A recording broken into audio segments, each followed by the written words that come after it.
Let us begin our stream today. So we're back with more normal Death and Taxes stuff, but the new set is out. I guess the new set was actually out Friday too, but Friday I was doing like the weird borrow list, so I didn't get to play with any of the cool new cards. And by any of the cool new cards, I mean specifically Tomic.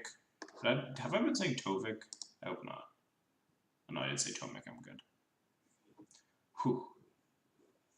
Anyway, we're gonna be trying out Tomic. I did hear people saying that he was bugged. I've seen people like still playing with him. Like the challenge list had, I guess, 2 in the sideboard in the top 8 dozen Texas list. But like, I don't know. Some people have said he's bugged. Some people said it's fine. I think it might have like it might fuck up with like certain card interactions, not just like a guaranteed thing. They might just fuck up with certain cards that target lands, not just all of them. Heard it doesn't work with Wasteland. Like if you have a Tomic out, you can't wasteland your fun stuff. But I don't know. We'll find out. And if it fucks us over, then we get to just reimburse our league, I guess. I know nothing for certain. But anyway, I'm gonna try out 2 Tomics. I don't think this is the correct number. I for sure don't think 2 is the right number in a build like this. I was going to try 1-1 split with Sarah Avenger, but I just want to draw it more to have it be more relevant in certain instances, and so I can assess when it's going to be better or when it's going to be worse than a Sarah Avenger. So that's why I'm just playing 2 right now. This is definitely not a list that I'd be like, yeah, 2 feels good here. I think I would play like a 1-1 split if I were to be playing any. But anyway, other than that, I cut the Ballista, and I wanted to try out main deck Council's Judgment to see how that feels. I've like messed with it in the past. I've never liked it. I think maybe there's enough Stoneblade going around where like I might not like it, but I might just have to like bite the bullet. The people demand Gideon. Do I have to stream that fucking garbage 7th place list? That list looks like absolute trash. I'm not gonna lie.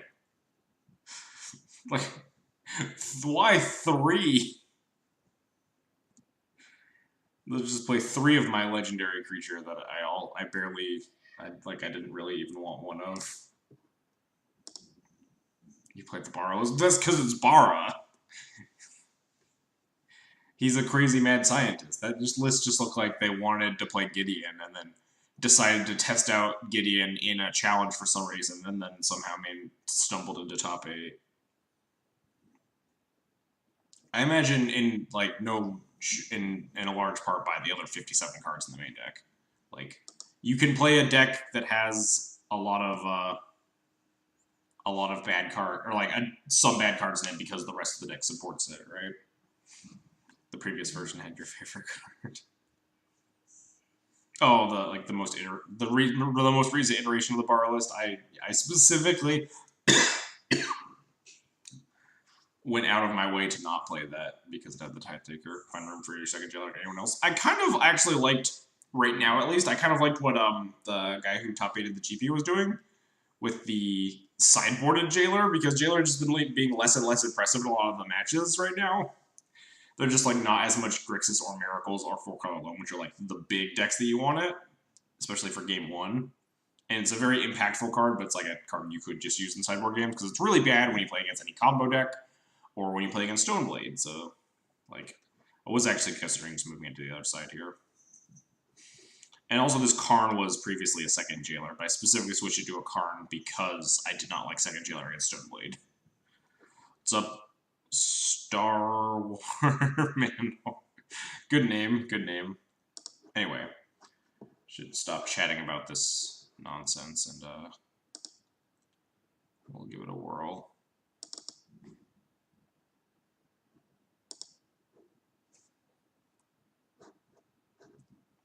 Jailer is good whenever you can commit to not being a coward. That's super not true.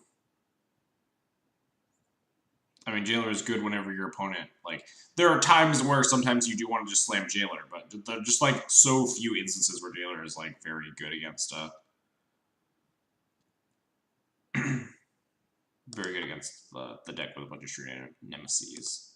Does this new house come with anti-cat tech? I could close the door, since this is, like, a separated office area now. I could lock them out if I need to or have a desire to. But the chat also loves watching the cats torment me, so the door's open for now.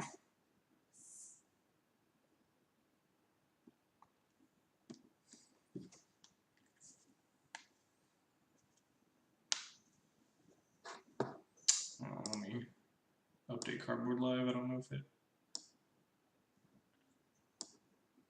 went up here. Oh God, what is happening? Oh yeah, it's still on Barra's list. Find the actual D&T list real quick. If I could actually scroll. I don't know what's happening with this webpage. Just got here. Did you test in the practice room to make sure the lawyer's bugged? Nope. Just gonna wing it. If he's bugged, I'll just file for comp if I don't 3-2 or better. If he's bugged and it is relevant at some point, then I can file for comp. Oh, there it is. Update stream. Alright. Do you consider yourself a slave to chat? Or isn't every Twitch streamer just a slave to chat, if you really think about it?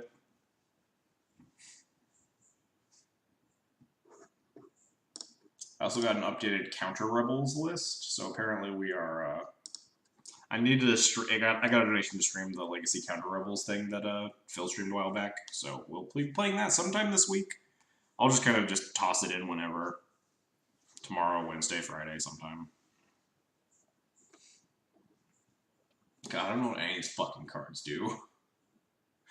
Whip Quarter.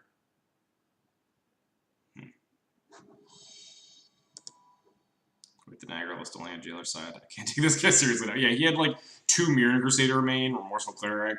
I think he had like a Brightling. He had a really interesting list.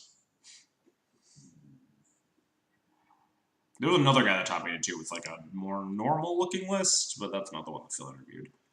I'd say it's pretty gas. I'll keep it.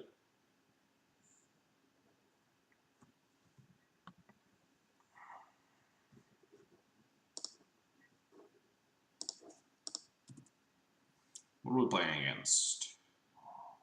The Mirror. Well, we can hope it's not goblins. Also, this hand sucks ass in the mirror. The old Thalia Prelate hand.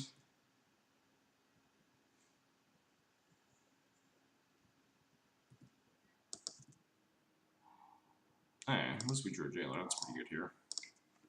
Getting to the point where not playing Jailer and DT gets me to ignore the card. Oh yeah, when people... I was like that for a while. I think I put off playing Jailer for longer than I should have. I was pretty stubborn about it. But even I eventually came around to it. I came around to it when 4-color Loam had that big push online after it like won an SCG or something. Because the card is just absolutely fucking nuts against Loam, and the matchup gets a lot worse if you don't have a Jailer in your deck. Okay, this is just the Mirror. It's a Mirror, my opponent is Stoneforge, so...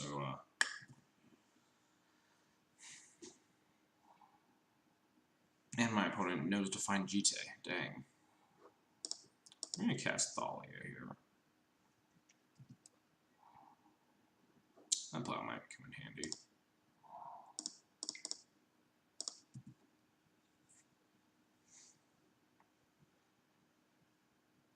If my opponent has like a Mom here, it's really bad for me, but don't really think I can afford to like play around that by just not casting anything this turn. Because we're pretty far behind as it currently sits. And we can even like revoke the Mom and fire off the plow on something if we need to. Because the Thalia does very loosely hold down the fort from a Jite connection. For now.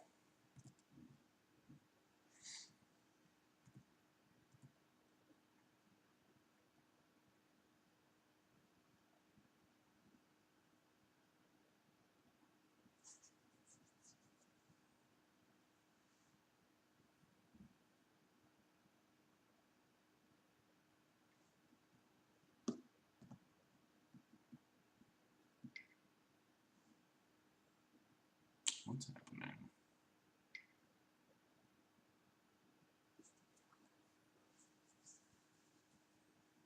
We trying to cast the GT. Okay, we're just passing. Ugh. I got nothing.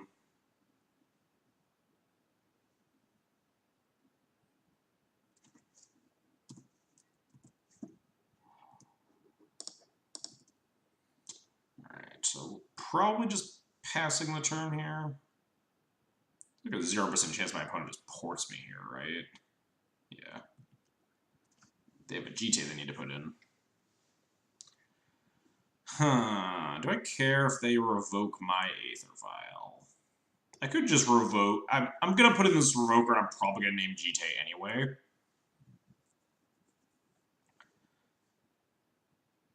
Surely it's worse, right? Instead of the 3K. Wait, what does New Narset have? Oh, New Narset turns off Jailer, right? If it sits around. Yeah, I think I will activate a response here. And they should probably activate their Stoneforge response. Probably not supposed to name Stoneforge Mystic, even though it'd be like sick tempo value.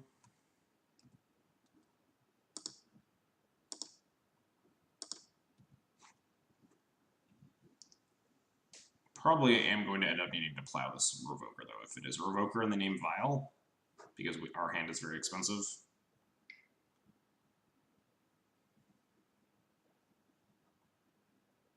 They're going to cast Plow on the Revoker. That's fine. Then my choice really didn't matter, but also it delays the Stoneforge activation another turn. Because they're also realizing they don't need to cast the Plow yet. Just confused on why they let me like tick up the Vial and then they activated the Vial. I'm just very confused on what they're putting in here.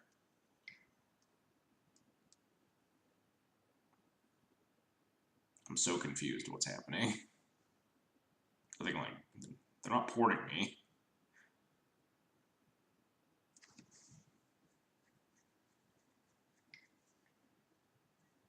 There we go, there's the Plow. That's fine. We have a Plow for their Revoker if they have one. Actually, the Thalia. Well, now we don't have a Plow. We do have a Tomic, which doesn't do anything. Because we can't cast it. But, MTGO's hard, that's what's going on. I was very confused. My opponent struggled really hard to cast that Swords of Plowshares. Now this is a problem because my opponent can connect with the GTA, and also I can't actually cast this Plow. I guess I can port them. Then they'll probably activate Stoneforge in response, but if that Tomic was Remorseful Cleric, I could cast it. It wouldn't, like, it would be able to, like, fog a GTA, but this Tomic would be a Sarah Vendor, if anything, which would be about as bad here. Just port this Plains. If my opponent tries to port me, then we can, like, Violent Tomic in response and just get him. Wait, is that how this works? No, right? Wait. Lands on the battlefield. Can't be the targets. Oh, it does work that way. Okay.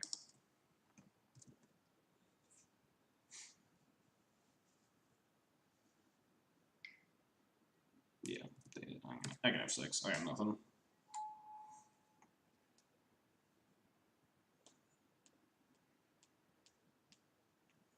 So now their Vial's at 3. If they just, like, Flicker Wisp my Aether Vial, we're in a lot of trouble. We're probably just dead.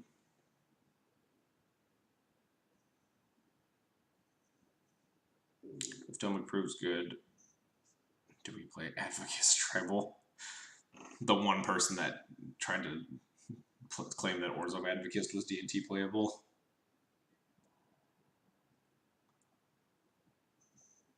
The card is very bad.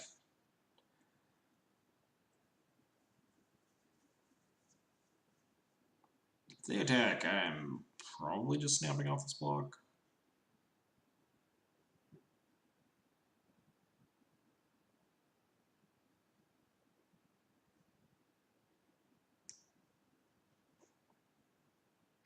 One Tomic, or we're playing 2 right now just to test it out. Please don't Flicker Wisp my Aether Vial. We're definitely getting our Aether Vial Flicker Wisp, and we're just gonna fucking die. Yep. If we don't draw a third land, we just automatically lose. That sounds about right.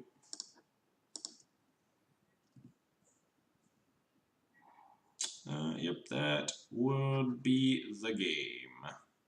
They also found the third land, so we can't port them off of the GTA equip. Oof.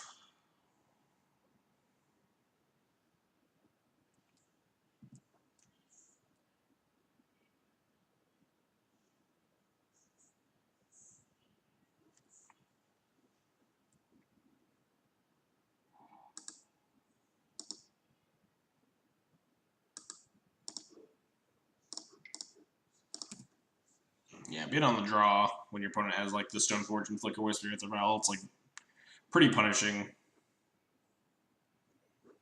We kept our 2-lander and, you know, never hit the land. How it be? It'd be pretty good. We could play our new fancy cards.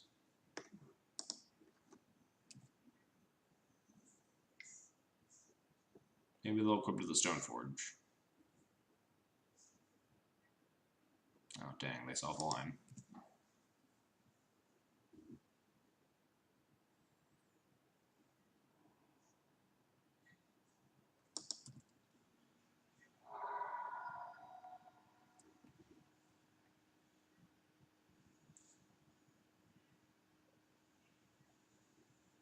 Alright, how do we win? We have to, like, draw. They have, like, another Flicker Wisp.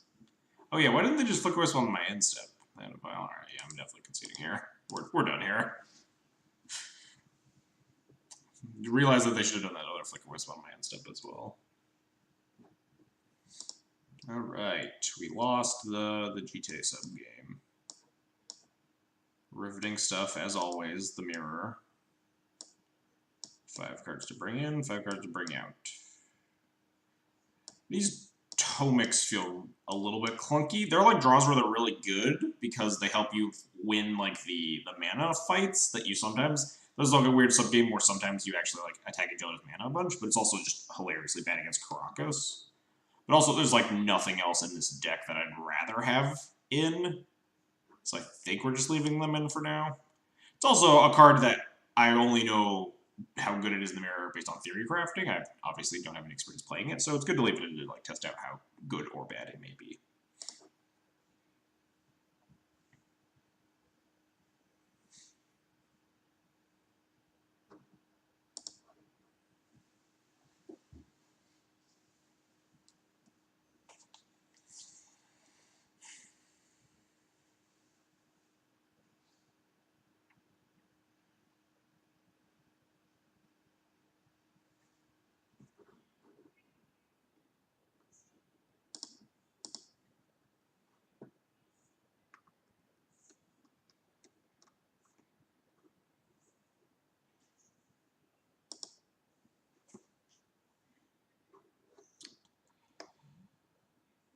So it stops Wasteland and Port and like Flicker Wisp your lands. It's about it. And the fact it does have flying, which is notable, but I think it is probably worse than Saraventure in this matchup. There are spots where it will be better, obviously, but this hand is a little awkward. On the play, you generally want to be a little bit more aggressive. Like on the play, you have the ball in your court in terms of like the sub game number 1, which is the GTA fight, and this hand is just very reactive. It doesn't do a lot, but on the other hand, it has Vial, which is one of the most powerful cards, and it has like Mom, ports, and stuff. I'm going to keep it, but if our draws don't pan out, there's pretty easy ways to lose here. Like my opponent just has like a Caracas, my Tomic doesn't do anything, like we just talked about.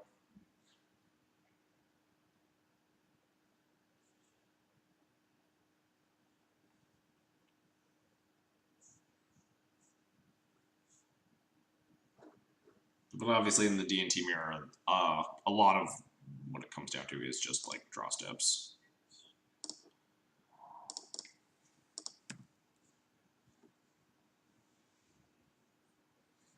So maybe it's right to mulligan this hand, but like my opponent just plays land and doesn't have Vial. Yeah, this hand is much better, much worse if my opponent just plays the Vial on turn 1. The ports get a lot worse. This hand's also excellent if they don't have a Vial, though.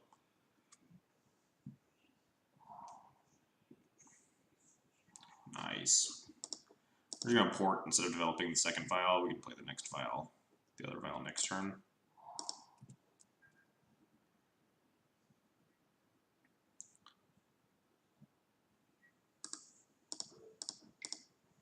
Now we get to attack our opponent's mana.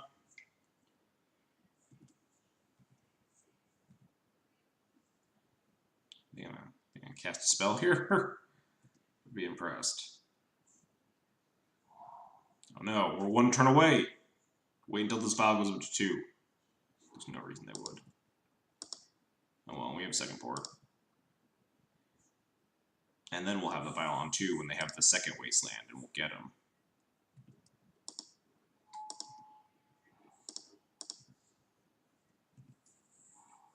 Oh man, we just drew the third port, easy. I wonder at what point, like, if Tomic becomes a card, am I supposed to just preemptively start putting it in on Aether Vials? Because my opponents will play around it and, like, put it in a wasteland and then not activate it, and then, like, if I activate my vial on 2 on their end step, they're just gonna, like, pop off the wasteland in response. Because there's, like, a certain amount of, like, gotcha factor you want with this card, but... Please have another wasteland. Dang.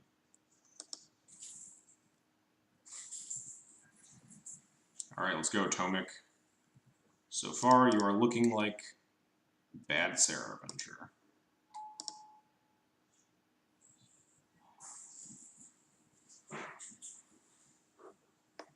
Can't be the target spell's abilities controlled by extremely. Yeah, that's how it should work.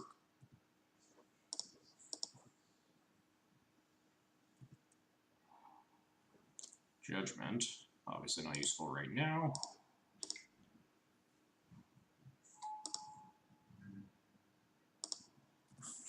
Go get him, Tomic. Distinguished Advocist. Maybe pick up some foils of him.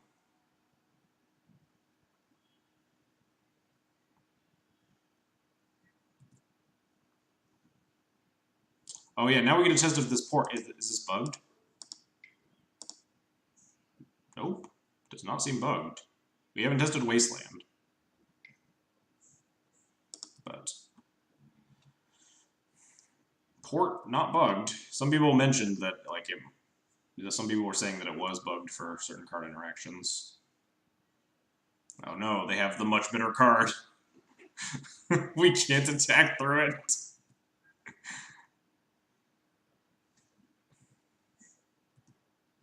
Well, we got. Am I supposed to Council's Judgment the Sarah Avenger? Probably not. Oh no! We drew the second one. We're getting punished for the sake of science. We'll just double port them. We're fine sitting here for a little bit.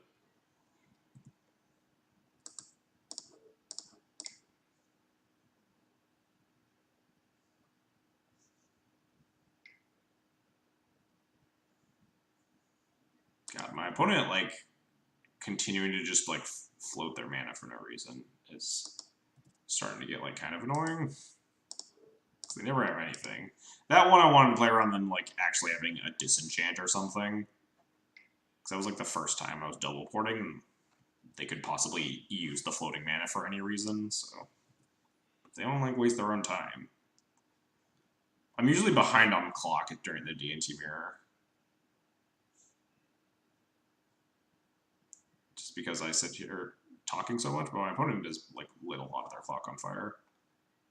It's reinforced why I want to play... Why I only want to play one of these guys. Yeah, for sure. I did talk about specifically when this league was starting. I don't think 2 is the right number at all. I think you want to be playing 1 if you want any of these cards. We're playing 2 for science. And the science says, don't play 2. In our sample size of 1 match. And we'll take 2. Opponent has like 6 cards in hand, and we have basically nothing. We have a Judgment. Stoneforge. That's fine. Kill the Jite.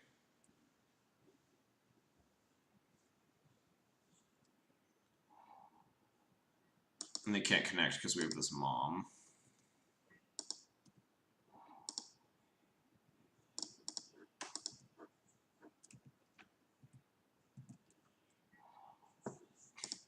ports.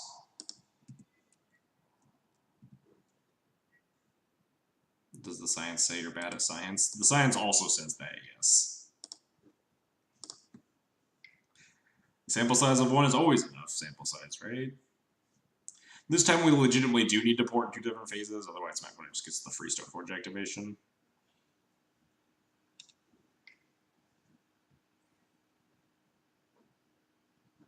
Yeah, sure. You got it, boss. So even if they have like land equip to serve under attack, we can just block with Tomic and Mom it, so they don't get any connection. We could even like block, if we didn't have a Mom, we could like block with Tomic Legend, rule our Tomic. That'd be cool if that were relevant.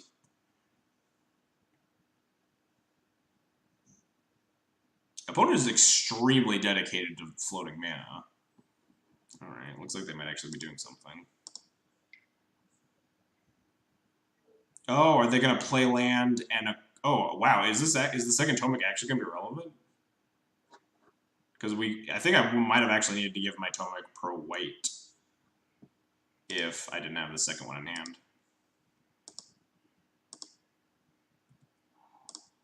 Actually, it found to be relevant. Tomic Brawl being a couple as well as having a piece of fabric in both of their hands. Oh yeah. I saw some of the stuff on Twitter. I haven't read the book. I think I ordered it on Amazon though. So my opponent's plan is to, yeah, land drop, equip GT, actually get the connection, and we're gonna get them with the thing I was literally just talking about. Vile Tomic, don't block their legendary. I can't do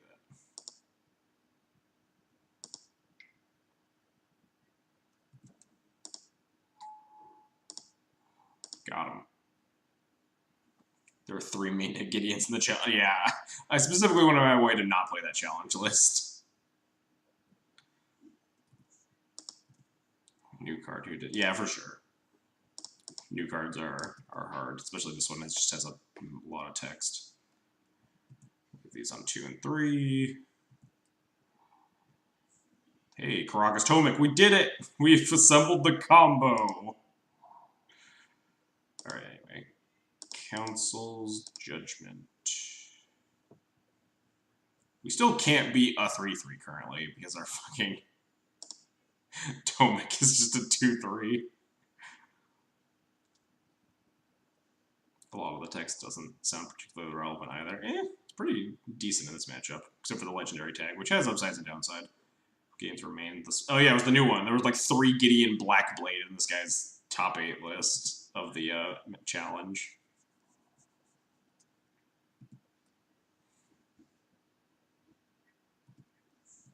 Someone decided to combine their Gideon testing league with their playing in the weekly challenge event, I guess.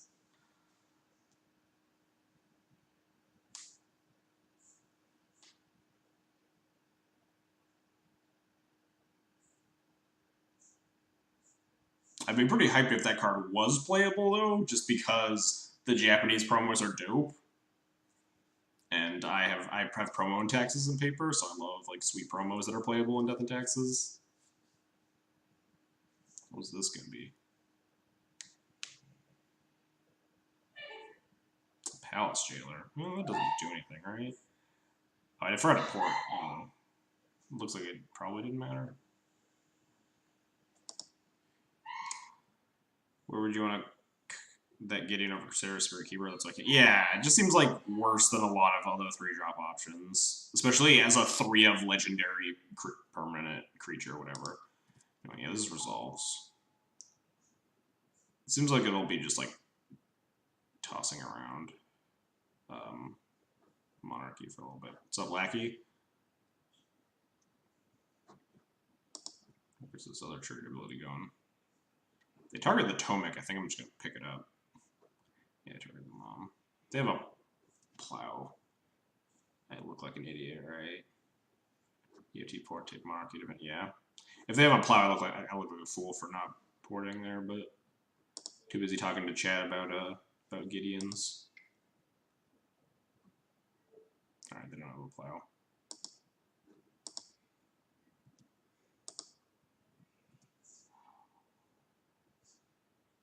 Problem is, I'd have to use my mom to take Monarchy, and they can just attack. Actually, with Caracas, I might actually be able to. I didn't look through the whole challenge. I only looked at the top 8 because someone was like, 3 Gideon Blackblade. Alright, so this block's free if they attack.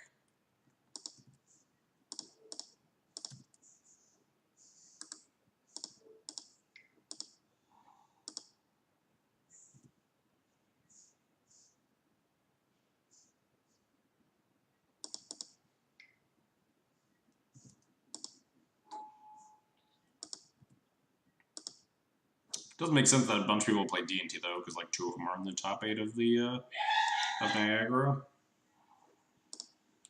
All right, let's draw a card that has text, please. That was my fear when I kept this hand, is that we wouldn't draw any cards that have text, and we have drawn very few cards that have text. That one's got a lot of text, I must say.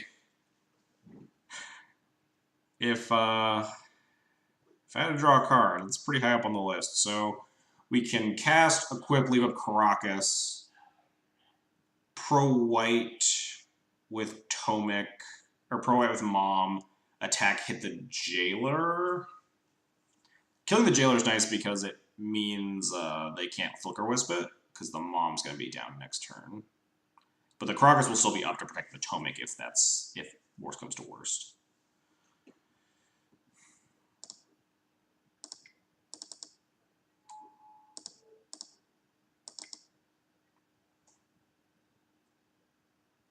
Oh yeah, we also get to draw like 2 cards so we could find something to violin to block to stop the Avenger from connecting.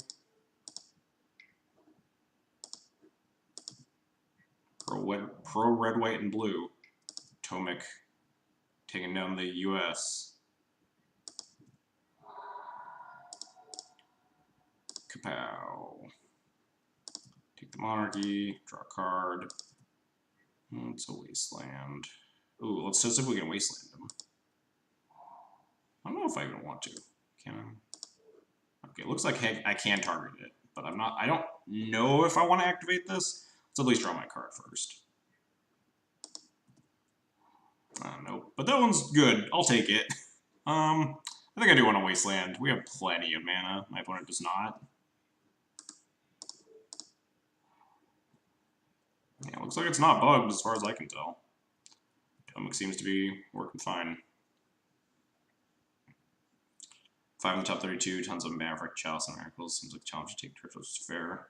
Hope the Leafs reflect that as well. Yeah, I have not seen like people abusing the London Mulligan as much as people, including myself, expected there might be. They're also getting Monarchy. Yeah.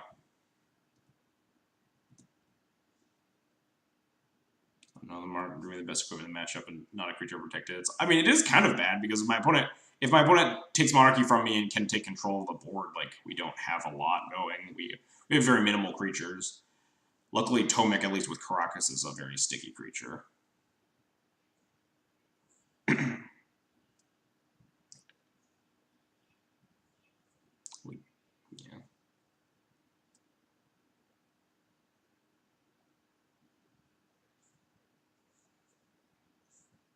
And the combination of, like, Sword and G-Day could...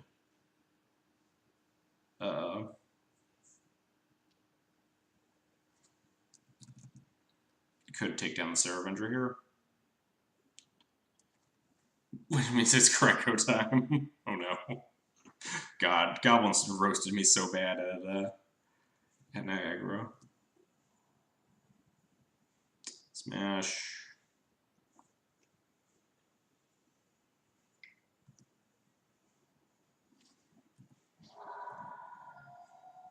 They get the Monarchy. Happens your Goblins match. Just like normal Goblins. At least the game 2 was like pretty standard Goblins roasting me. Ooh. Yeah, it's not that bad. We have a G-Tape. But the game 1 I'm pretty confident like I fucked up a lot and I think I could have won. But game 2 was just like Cycle Incinerator, Cast Chain Whirler, Cast Trash Master, just like Cast Crater Maker, just dunk on you. Alright, so they're taking the Sophie, but we have Jite. So this is fine. As long as we untap with the mom. What up? Why are you holding the cat? She's getting the pest.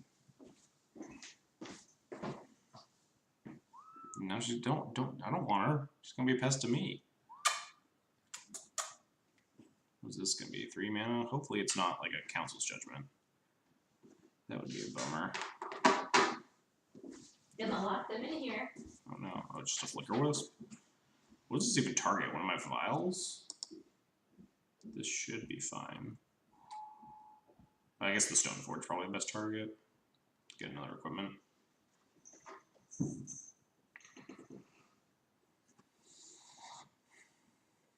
That could get awkward. It'll be hard to stop. Nope. They're not going for a G. Oh, they lost their G. They'd have to get a sword. That's fine.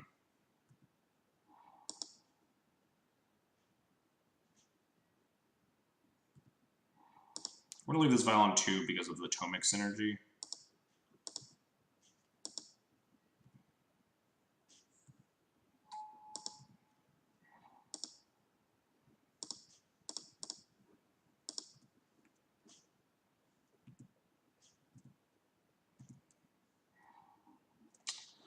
Alright, so we play GTA, equip GTA. We have to pro-white the Tomic again and attack. Looks like we're going to be just batting around Monarch a lot. We're going to be taking a decent chunk of damage, though. Kind of need this sword back.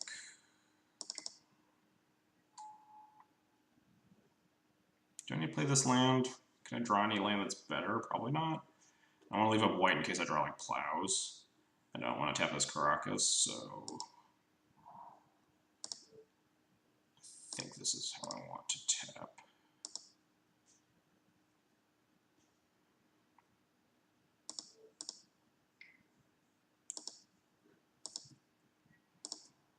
Get him, Tomic.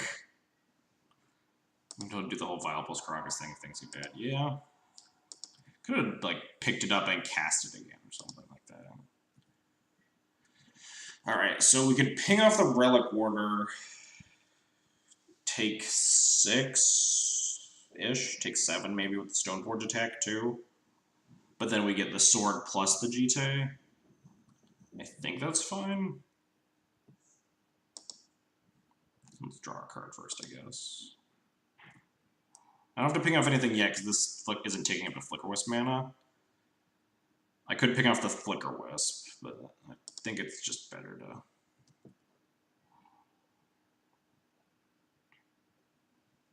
to ping the Relic Order, get both my equipment online, start trying to put them in the ground before they can stabilize with Monarchy. They need to find removal for my things. Uh-oh. They have a Plow.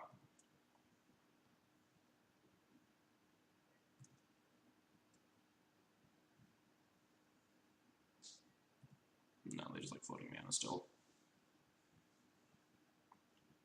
This is definitely a more interesting game.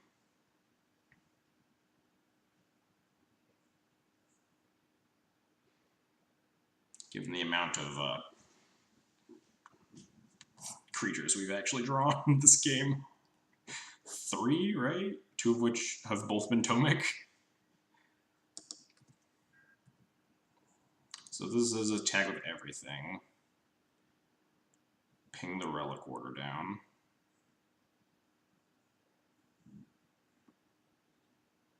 Take 6, go to 7.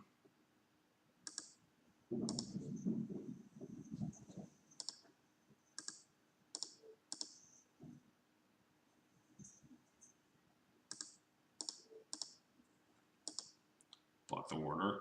Oh, pick it up and then block. Oh, that's probably way smarter. It does put shield, maybe not way smarter, it puts shield down on the Tomic. I don't know how much protecting this Tomic is worth. I think I'd rather take 3 damage and make sure this Tomic lives.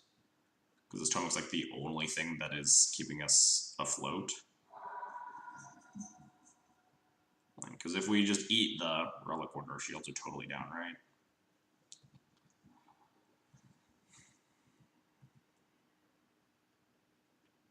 God, if they just like find a Caracas, we're so fucked. I guess we could wasteland it, but it'd be very bad. That looks like nothing. They could drop out here. Nope. Or at least we can hope. So let's stick these both up.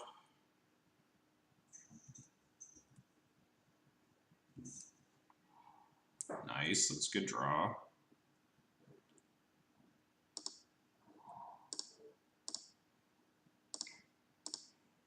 Suit up the Battle Tomic.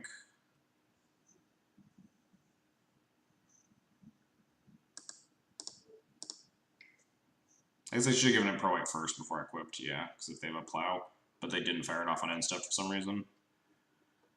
I mean, this is fine, but I wasted 2 mana. I don't know how much that matters.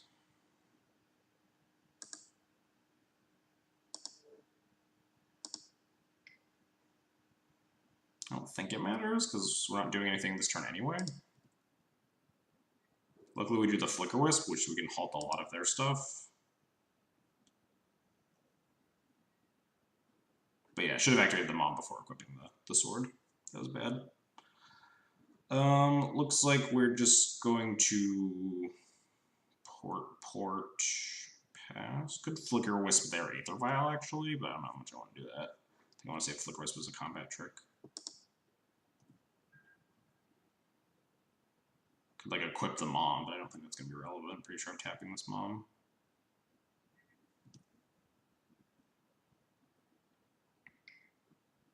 What is this? If it's a Revoker, oh god.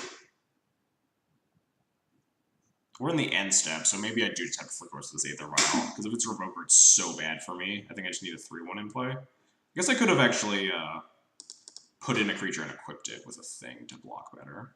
That might have been more wise. Definitely put in the Tomic, and I think we're just going to Wisp their Aether Vial.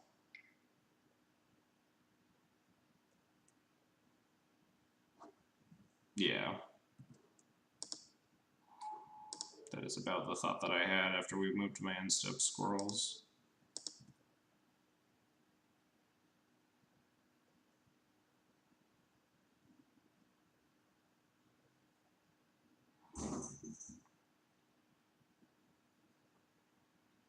So now if they have a Revoker, we have like still 2 equipment. Another Stone Forge. We might need to chump a Sarah Vendor holding a sword now. Go grab Battle Scroll and put it in right now. I don't think that matters though. Oh, apparently it does to my opponent. This isn't lethal, right? Oh, this is very close to lethal. I think we might actually have to chump block. If they have a removal spell, this might actually be lethal, because I didn't equip.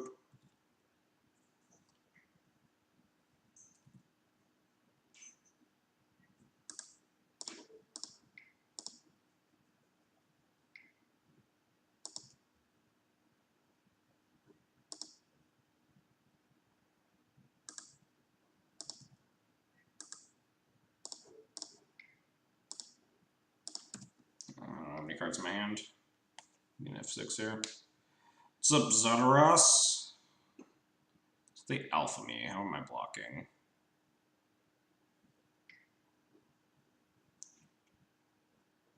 Yeah, I have to block like this, right? Take 6. This is the most efficient block for me. Go to 1.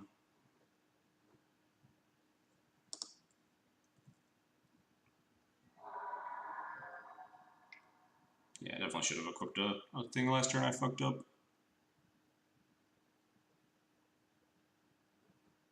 They kill them all. We're pretty iced. Doesn't look like they are, though. It does look like we need to draw something very good or we're just going to lose, so.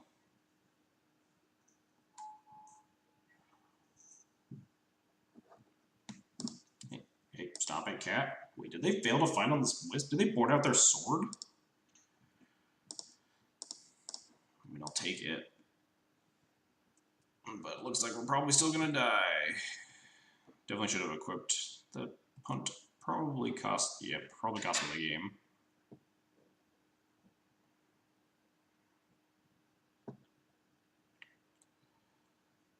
So if we equip both an attack and they block, can we live? We ping. No, then we're still exactly dead. See what happens.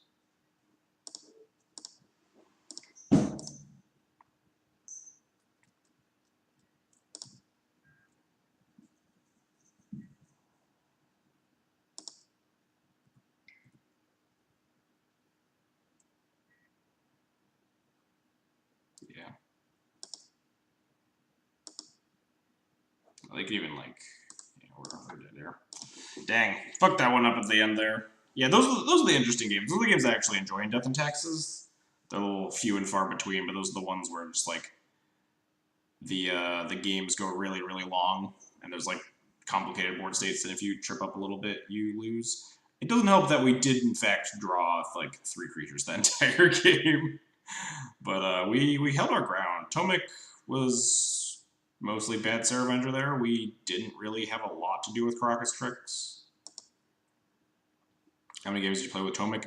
2 now. And I did not like him as much as I would have liked in Avenger, that's for sure. I think in the mirror, Avenger's a lot better. I wasn't really good at drawing lands that game, that is true.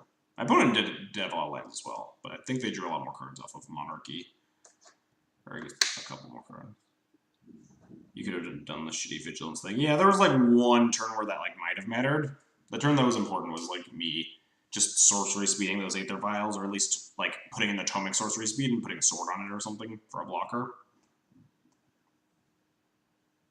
Or even just bolt equipment and then leaving the Wisp on the other vial. That's what I should have done instead of porting, because porting was pretty irrelevant.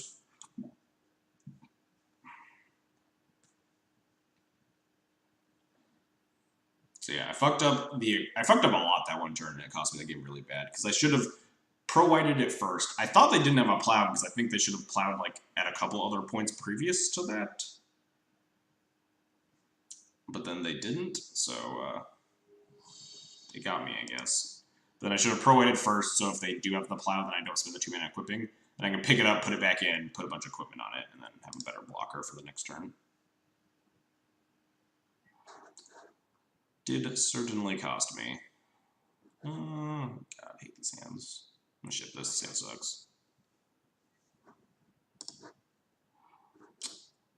Oh man. Gotta love the London Mulligan. I mean, we're also still gonna hope we're playing against some sort of fair creature deck, but yeah, fuck off Batterskull.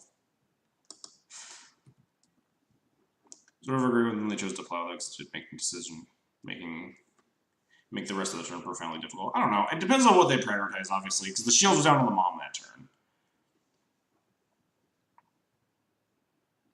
And before drawing back. So it's literally on the bottom of the deck. We can't draw it. It's not shuffled in. It's at the bottom. This is like the second mirror match today. Everyone saw the challenge. It was like, D&T's good. This hand's nuts in the mirror. I'll say that much. Can't is a strong word. We can't until we shuffle. Okay, I was about to say, this is Moto, so like, wow, this is just the second mirror, huh? Well, our hand is very good in the mirror, unlike the last game. Also, the reason that I do hate the mirror more often than not is just like game ones. It comes down a lot to just like who happened to not keep the Thalia hand.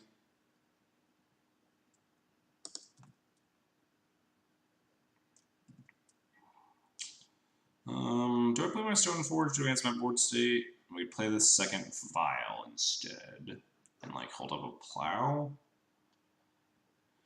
I think I just want to play this Vial, honestly. I don't know if I want to plow. Yeah, I don't know if I'm not gonna plow the Stone Forge right now. I'm gonna hold up the plow.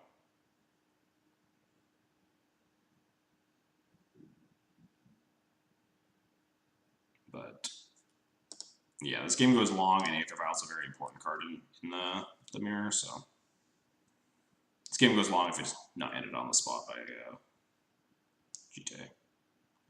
Revoker, sure. Be a painter with Kinesis on. Oh, with Kinesis. Yeah, that's fine. The old Revoker on Aether Vial and Aether Vial. We're still gonna port it. We have 2 Aether Vials and ours are already more upticked.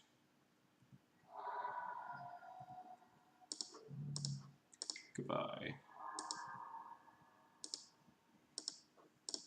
I think I'm gonna wasteland this Caracas. They can't play and equip the GTA next turn.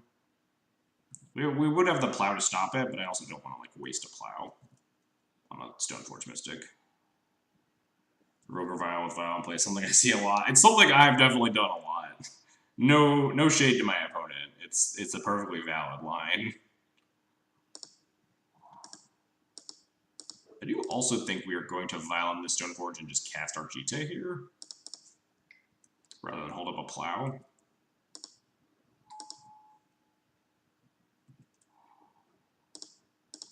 This puts us ahead in the GTA race with a Flicker Wisp and a Vial on and a plow on defense.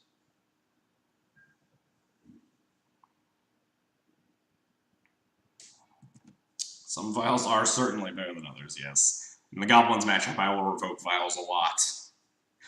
Revoking Vials and attacking mana is one of the ways you can try to sneak that. Yeah, if they Ancient Tomb me, we just get got. That's life. I'm not going to play around the 0/1 of Ancient Tomb.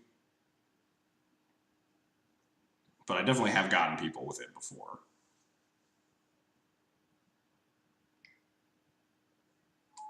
Oh man, opponent also has 2 Vials.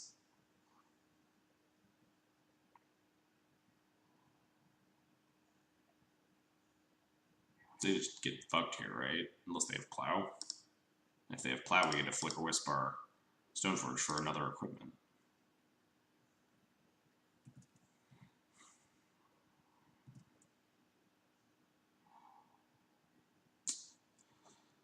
I'm going to equip with the Wasteland because I want to leave up swords. If my opponent has swords, I want to Flicker Wisp my Stoneforge, but then we'll need a Plow to prevent them from connecting with their GTA. So rather than Wastelanding their Cavern, we're just going to do this.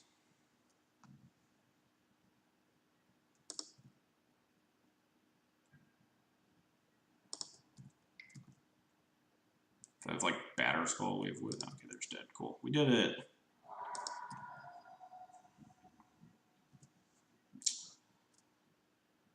I don't care about this Stoneforge. I'll wait till they activate. If they... I don't even know what it would make me ping this. Probably nothing. Yeah, no, you can keep your Stoneforge.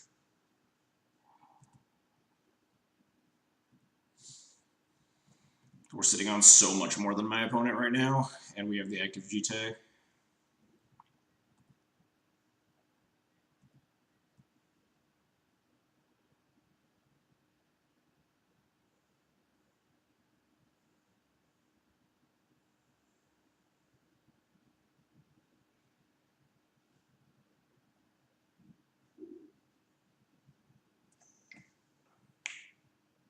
What you got, opponent? Recruiter, huh?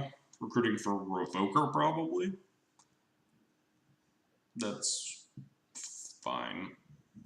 We just plow the Revoker and continue to murder them. And that's both, that's like at least 2 of their Revokers down. They could have a third.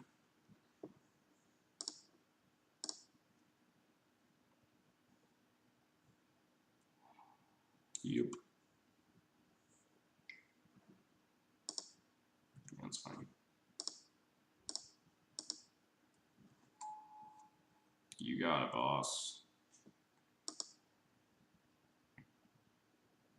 I'm wondering if I just want to use my Flicker Wisp to just go get another equipment. Probably not. We're a little tight up on mana.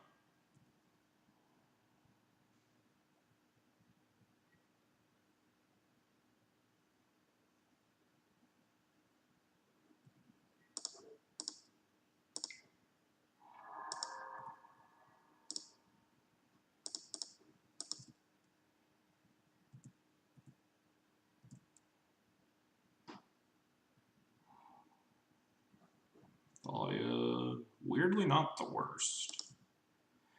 I am gonna, I think, ping these both down now before this Vile takes up to Flicker Wisp. And because I'll still have a GT counter left over to ping off X1s.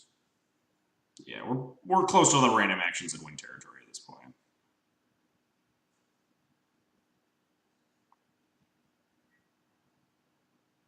We connected with our GT. Opponent is very close to dead.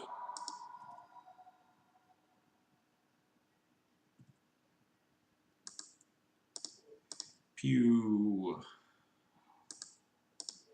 Pew. Pew. Let's waste on this. Also, let's put in this Dahlia.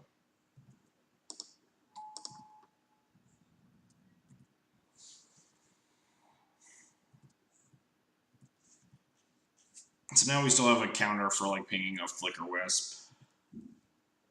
I guess if the last two cards are like Flicker Wisp plus...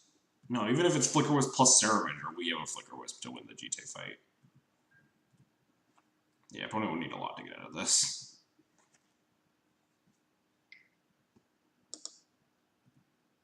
Sure. Let's put the GT. Goodbye, GT. Pew.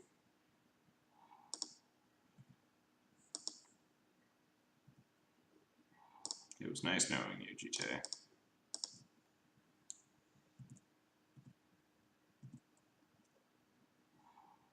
Oh, Mom. Can we attack into this safely? Not really. They have like a Saravenger that'd actually be kind of rude. They just eat the Thalia.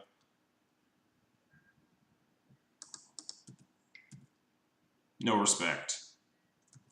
I guess I probably shouldn't attack with Stoneforge. They could just have a Thalia and eat the Stoneforge. The Stoneforge attack was probably pretty bad.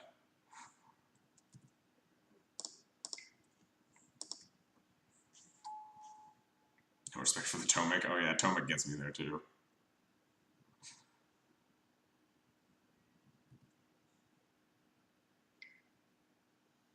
Oh man, what if they have a Phyrexian Revoker? Do I just need a Flicker? I guess I could just flicker out this GTA right now, right? If they just have like third Revoker, that's a way that I could possibly lose this game, so there's no reason for me to not just wisp out this this GTA right now.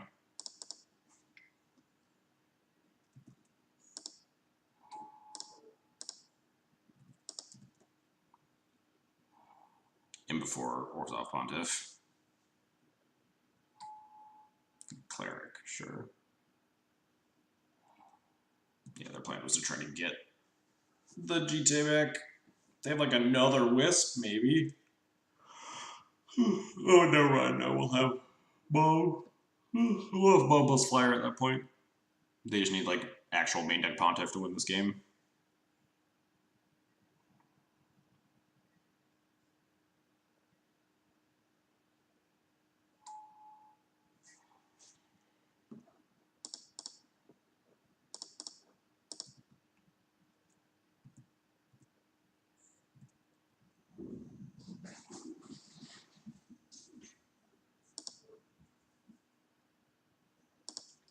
Stoneforge.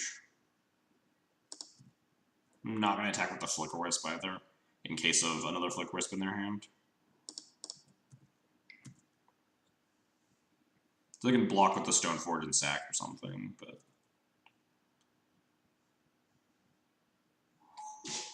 Yep. That's fine.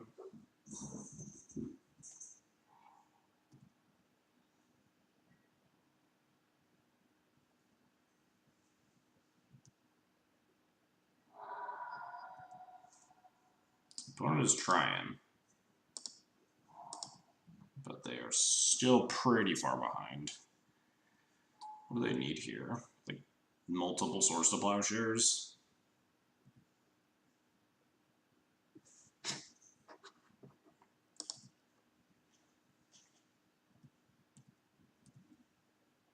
How's it going? Pretty good. We're playing the second Death and Taxes Mirror out of the two matches so far tonight, so not great, but you know. Only thing he's trying is our patience. Depends on, okay. My opponent just doesn't respect me. They're just gonna make the attack and pray. Or do they have like a plan?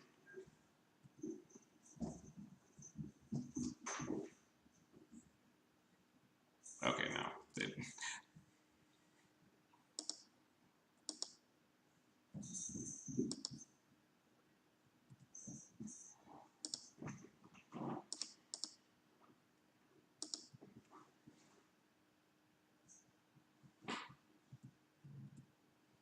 I didn't realize both. Whoa! That cat just did a very big jump. Ooh, that's a pretty nice draw. So let's equip to the Thalia. Just attack with the Thalia.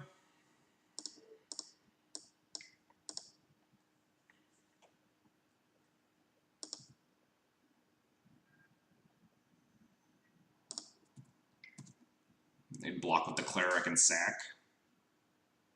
And like end step, Flicker Wisp, something, untap, plow something.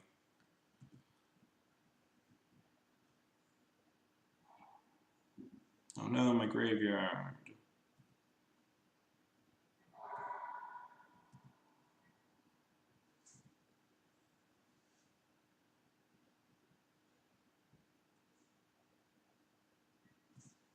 There are ways that the opponent definitely does win this, but it doesn't require them drawing like a lot of hits in a row here. So 3 doesn't do anything. It's like another Wisp. Like Wisp my Wisp. And then like hope to rip a Source of Plowshares. Wisp the Mom. Oh, Wisp the Mom. Yeah, that makes more sense. So that does work, right?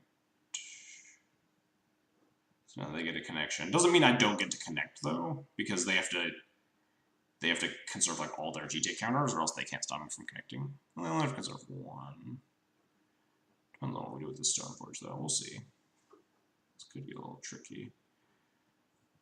Trying to weigh the options of leaving the Mother Runes in play or not. I guess it doesn't matter. It just comes back out on end step.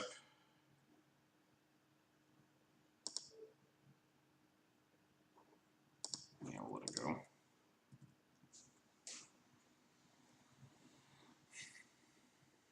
It's just tapped and not something sick, or untapped and something sick. Doesn't matter, unless my opponent has main deck Containment Priest and just gets me. I don't see you lose by protecting her. Yeah, I don't really see what I gain. I think it's exactly the same.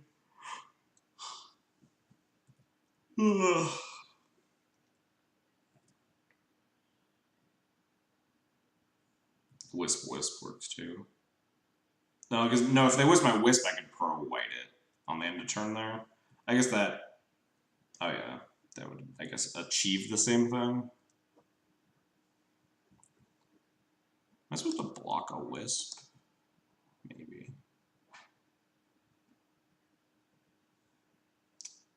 Maybe not. So what happens when this Wisp connects? It's actually pretty problematic. Actually, no, because if we, especially if we draw a land, we'll have Sword. I want to trade with this. I want to trade with this Wisp and just try to run the meta creatures.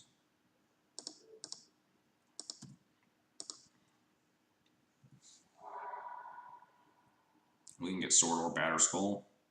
Probably the Sword, though. Oh, geez, they have Jailer. No way they have Jailer, right? They want to Jailer the Mom? Why do you want to Jailer this board?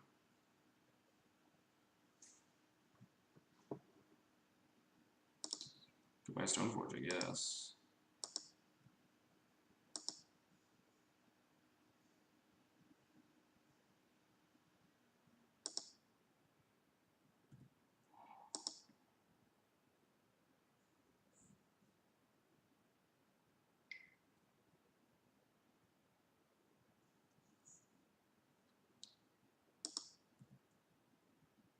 So what do we want to draw?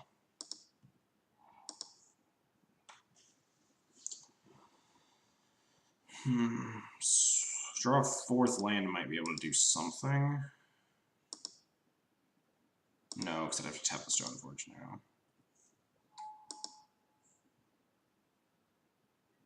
We just want to draw like a Flicker Wisp, or a Revoker, or a recruiter. Oh wait, they're just pinging. Never mind. Unless they have like a flicker wisp in hand, now we get to just. I guess we don't get to clear though. They'll still have the jailer sitting around. Grip sword. We're suddenly a lot less dead because my opponent just pinged there.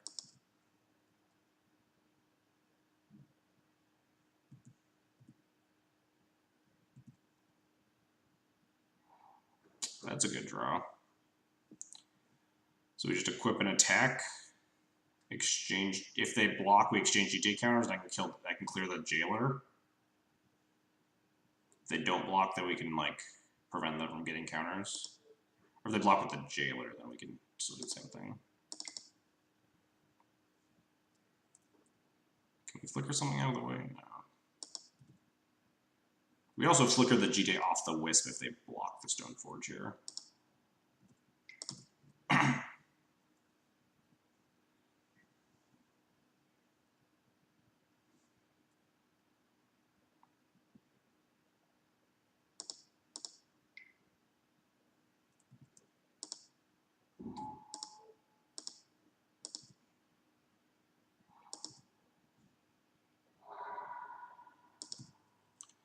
And then we clear this jailer.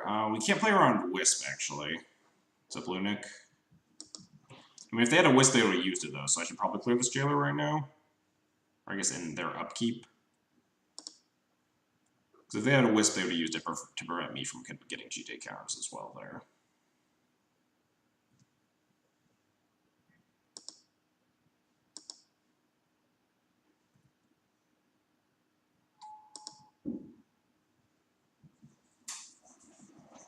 Have you considered adding the proliferate cards to the new set? Synergize the GTA file. Are any of the proliferate cards even white? I don't know what any of these fucking cards do. Anyway, let's clear. Imagine a Violet 10. Violet, I frequently talk about how great Violet and Elishnorn would be. We could get all the way up to Iona, too.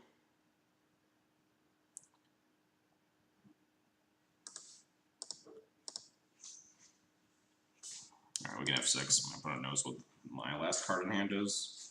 Grateful Apparition? No fucking clue what that card does. Wait, is that the one that when it like dies you get to proliferate? Maybe I do know what that does. Like vaguely. Alright, well we're gonna hope my opponent has nothing. Because we are going to equip and attack. When it connects proliferate? Oh, that's way more dope.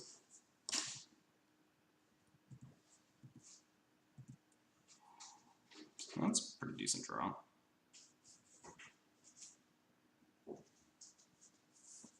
Karn Sebastian. Oh yeah, I do know that one.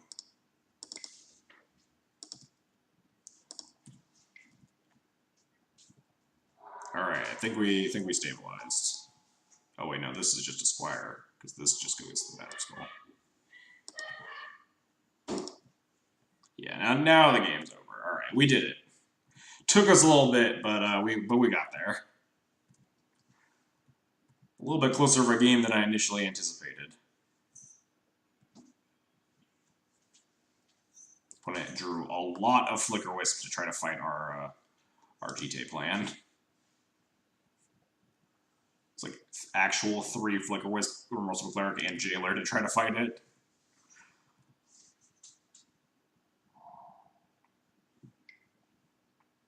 Now they're super dead. Yeah, that's fine.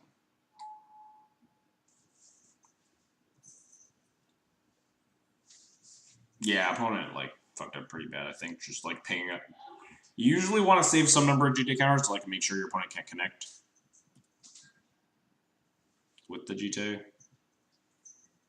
You don't want to just like clear them all at once for no reason. Well, let's make a squire.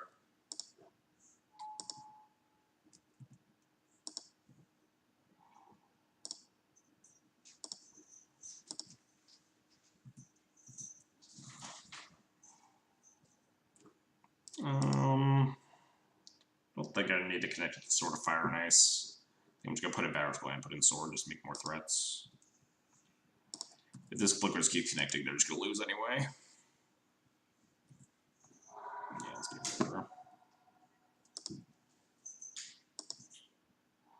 Yeah, this game's incredibly over. The last GD, yeah, exactly. The last GD counter is extremely important, especially when they're like, when they're active vials. When there aren't active vials, obviously it's a lot safer, but you want to make absolutely sure that your opponent can't connect with the GT if you're in any position to, which my opponent was. Opponent's gonna give it the old college try.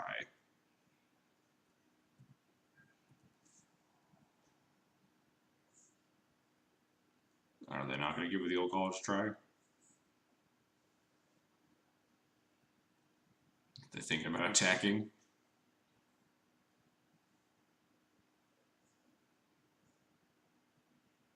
Okay. They finally decided to concede from this game. Alright. Same sideboard as last time we played this matchup, which was literally last round. Hopefully we don't draw 2 Tomics again.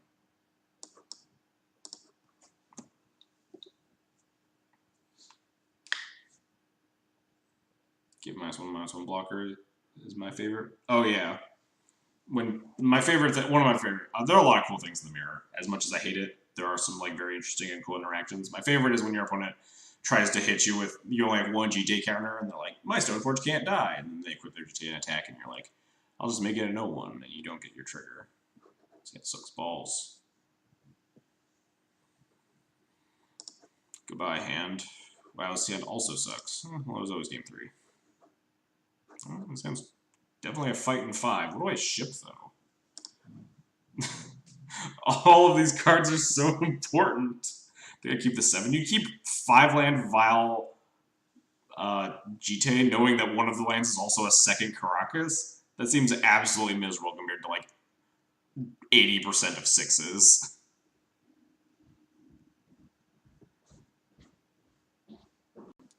So, like, don't think I can ship this Plow because we're just so much on the back foot. Like, the Jailer's how we claw back in, right? So I think I have to ship Recruiter, but I have to ship either a land or, like, one of these. So, like, maybe ship Mom Recruiter? I don't want the cat. She knocked over the ink, the printer ink. She jumped on the chair. I don't want her. Merry Christmas.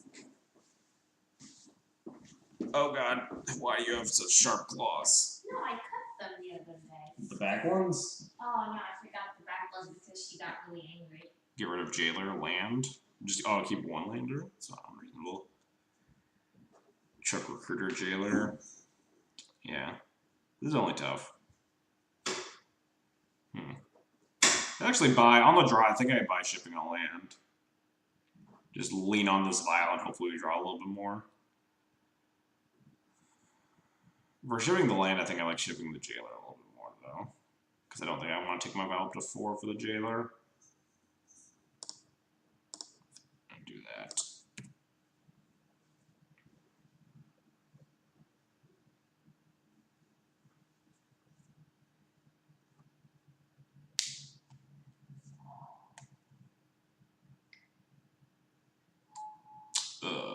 We can't even play our Vial here. We have to plow this. Like, no chance of not plowing that Mom.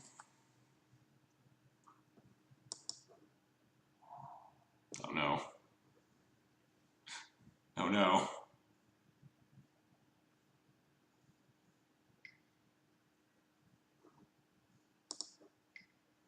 Land. Easy. Never didn't have it.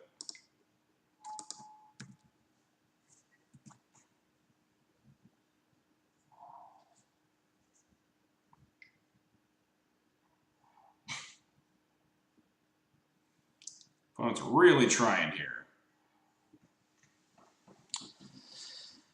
I think I'm just gonna cast this Smother Runes. Hopefully they don't just fucking if they slam Jailer, I'm probably just gonna concede. Just like fucking land Jailer me out of existence.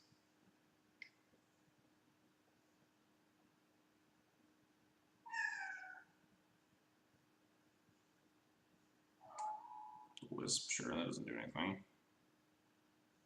They're just gonna port me. That's fine. I have nothing to do.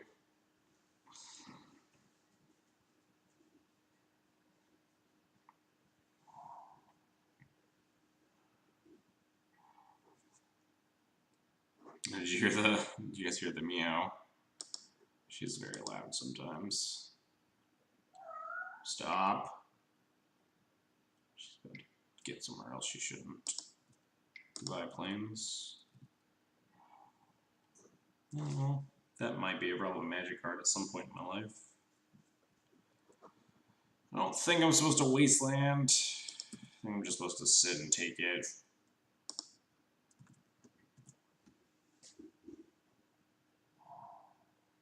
I'm drawing a lot of lands. My one doesn't have too much action.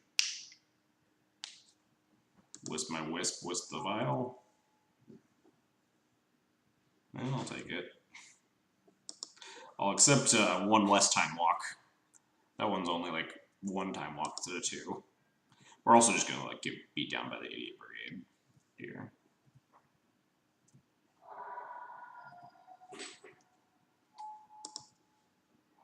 Opponent needed to attack and then wisp their own wisp and then wisp the violin instead, so I don't get the counter here. Yeah, inefficient, but probably not going to be punished unless I draw very well.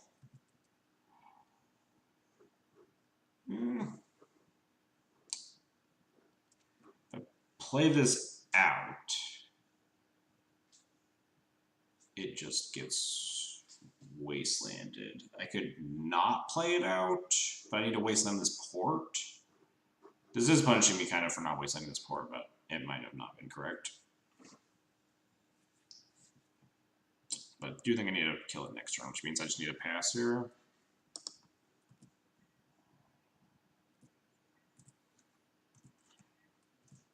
What do I even recruit for?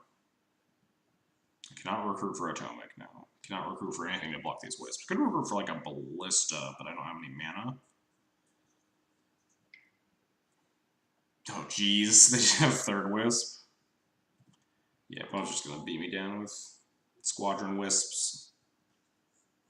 Where's my do I concede here? I think I concede here. Go 11. Yeah, there's like no way we win.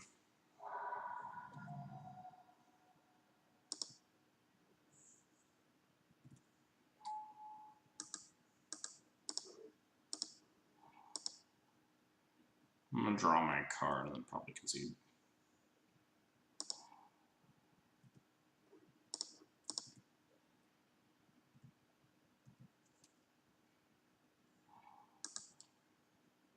And so I'm gonna do anything. You want to go to like 2 and then die? Alright, your team's turned off. Well, we rolled a 5, put up a reasonable effort. As much as we could with a 5. We also, our mulligan decisions did get like supremely punished by my opponent's gameplay in that game, which was just wisp our file and beat me down with 3-1s.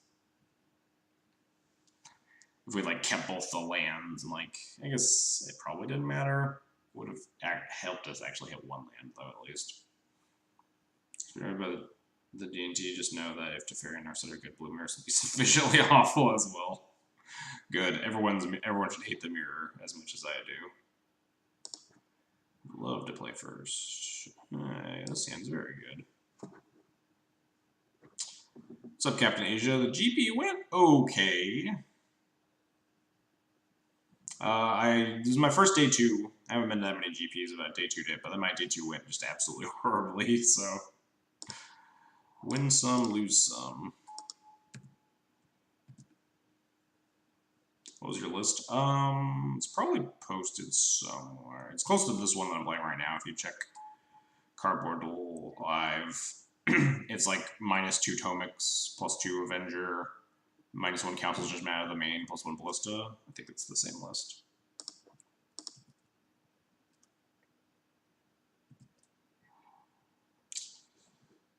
Oh, port is port. Port their port.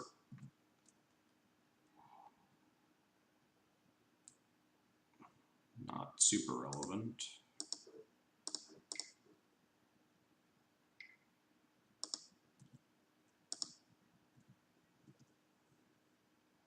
Oh, they do have Age of Doom, cool. The GTA, that's horrifying.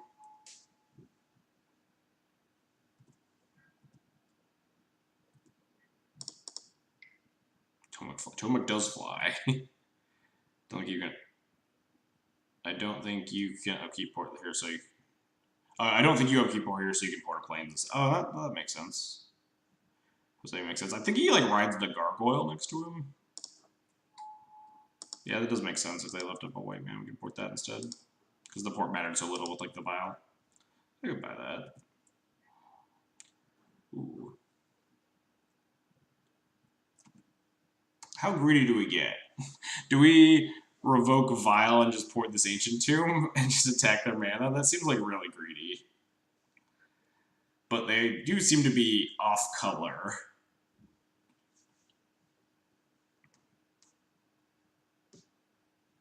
Okay, greedy as fuck.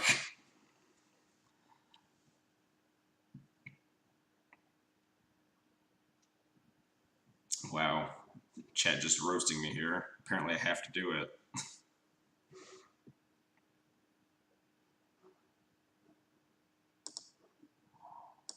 Alright, chat, you win.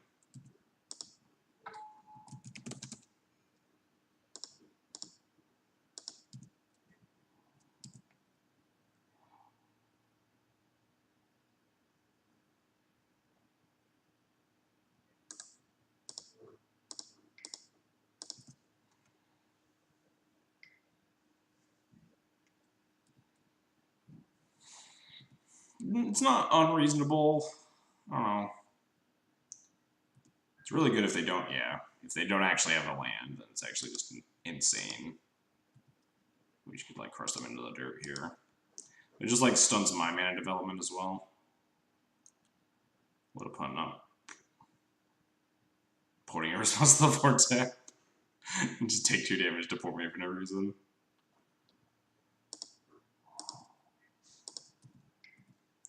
At least next turn we can like cast a Recruit of the Guard. We can't go get a Walking Ballista notably because we did cut it from the deck.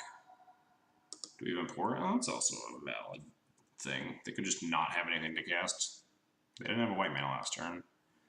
They can't cast a lot of scary things with 1 white mana anyway, with like an additional 2 colorless. Yeah, I could kind of want to go get Wisps, but Stoneforge just like put them in the ground is probably reasonable.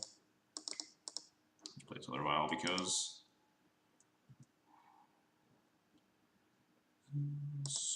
Stoneforge, File, Sego.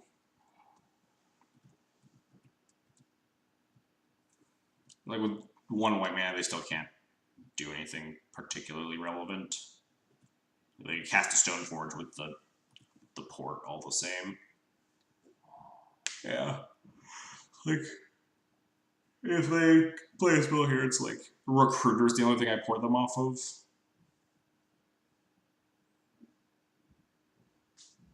In before Karn.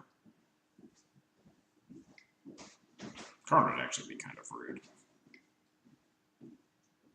Yeah, see, Stoneforge doesn't really matter. I guess they could actually equip the GTA to the Stoneforge. That's definitely not nothing.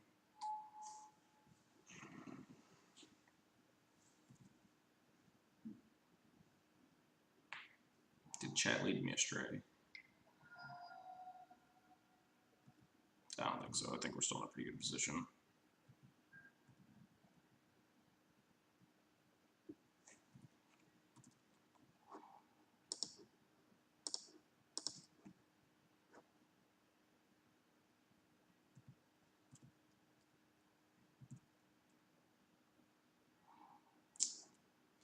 More lands, huh?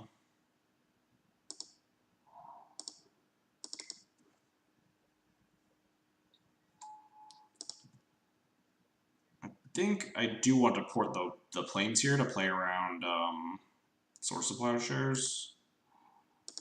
So we can like block the Stoneforge and pro-white it if need be without getting wrecked by Plow.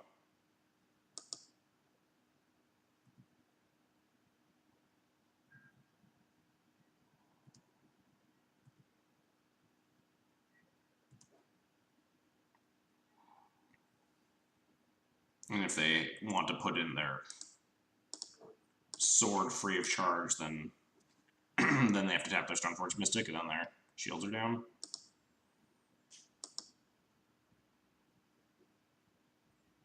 Yeah, Yeah, that's what I was afraid of. If they attack the Mother of Runes, then we need to just lose it. Which is, like, not horrible.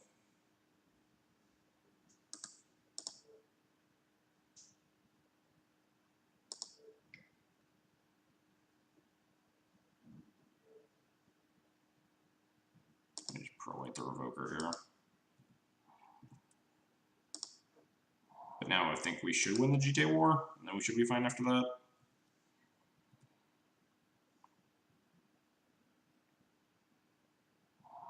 Oh no, we actually don't win the GTA War, right? Because they get to get GTA counters as well, but we'll have creatures and they won't. But then we lose the Revoker. Suddenly this actually gets bad. They can ping off my Revoker. Attack.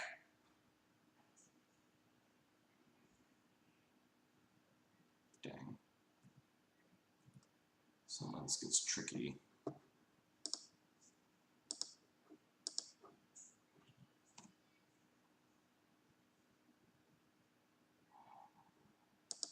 Yeah, it's fine. We have a ton of mana.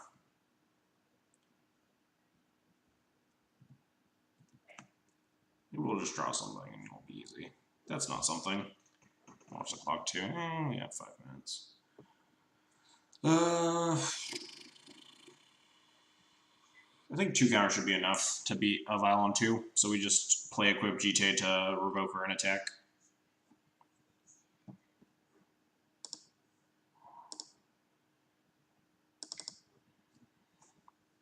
If they have like exactly Sarah Avenger, we get like pretty wrecked though.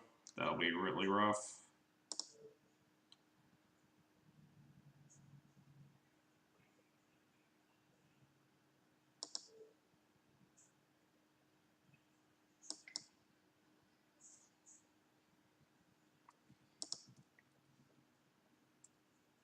Why Revoker instead of Mystic? Because I want to trade with the Stoneforge without losing counters. And if they have counters, they can just ping off my Revoker anyway.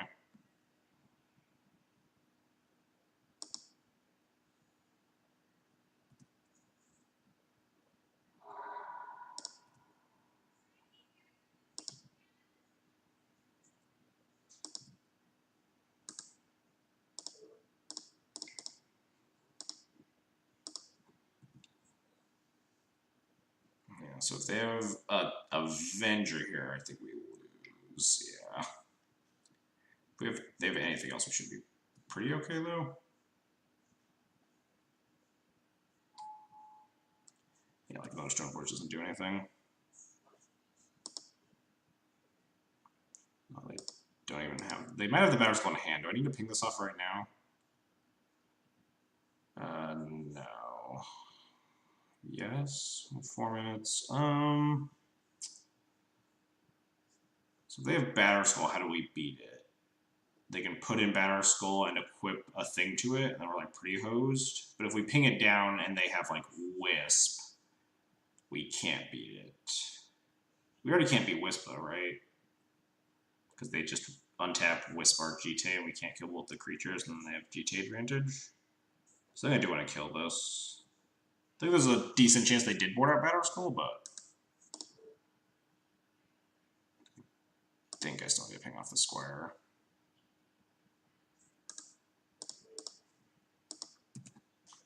Because if they didn't board out Batter Skull, and if it's just sitting in their hand, we get pretty wrecked. But now we have to beat, like, Flicker Wisps. We do have to be wary of the clock as well. Yeah, exactly. My thought was I don't think we're beating Wisp without a couple of draws anyway. Just because Wisp usually just means, like, a time walk in the GTA War. I guess using my GTA counters generally means that, like, their GTA actually can kind of wreck my stuff. So maybe killing isn't correct. What does this mean? Yeah, I kind of forgot that they have GTA counters. I think I'm taking back my pinging decision. Because now we... oh yeah, it has to be super wrong to validate them for sure. But now we can't connect with our GTA because they just have two GTA counters over here.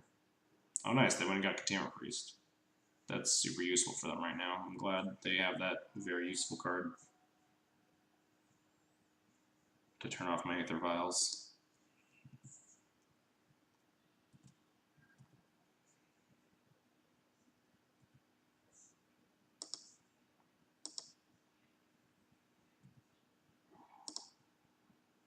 They're not even putting it in at sorcery speed, so like we can just pump fake with the wrong vial, assuming we draw something.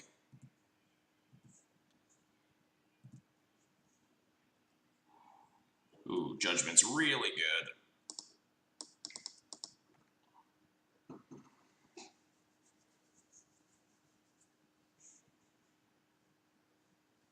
Yeah, I was really hoping we draw Whip or Wisp and super punish him.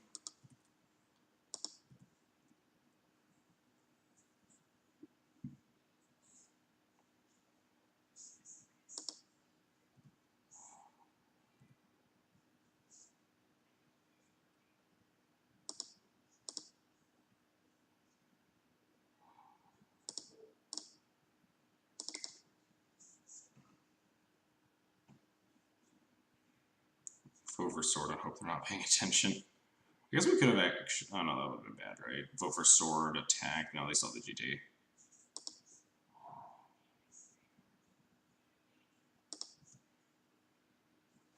Is it right to vote for Sword there after they ping? We could equip attack. No, they have Containment Priest. We could trade our board with their board, but then they have 2 equipment to our 1.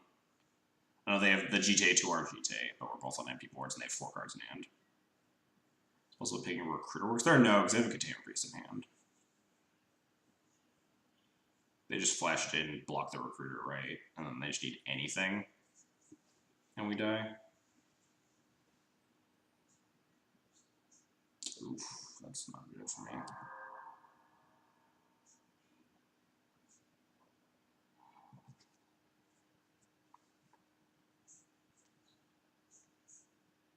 Although, thank God they got Containment Priest.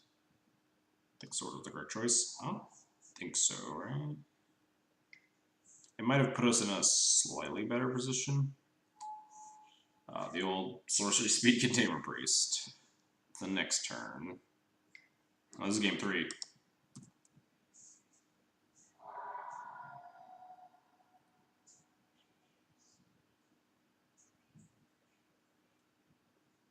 We died very quickly in game 2 after like a brief mull to 5.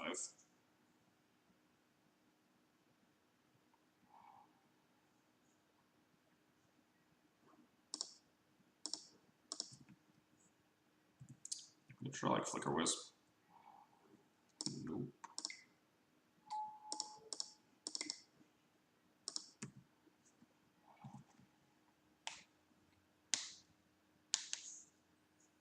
Jailer would have been a pretty solid draw there as well.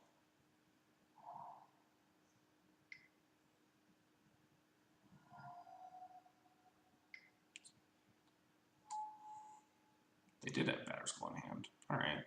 Feel a little bit vindicated about my play earlier.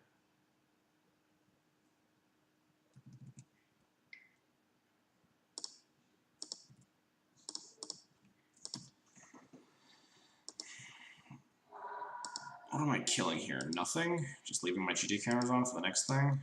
Yeah.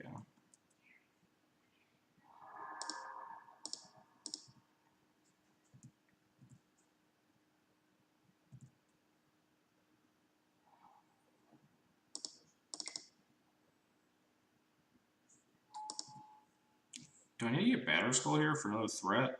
Probably.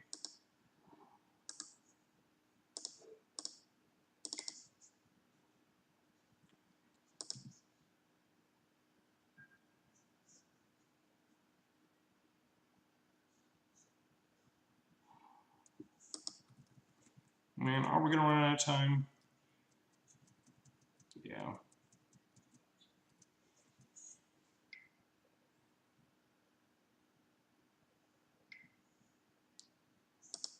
Wisp, that's mean. Wait, Wisp to Stoneforge. Is that, do they have like lethal?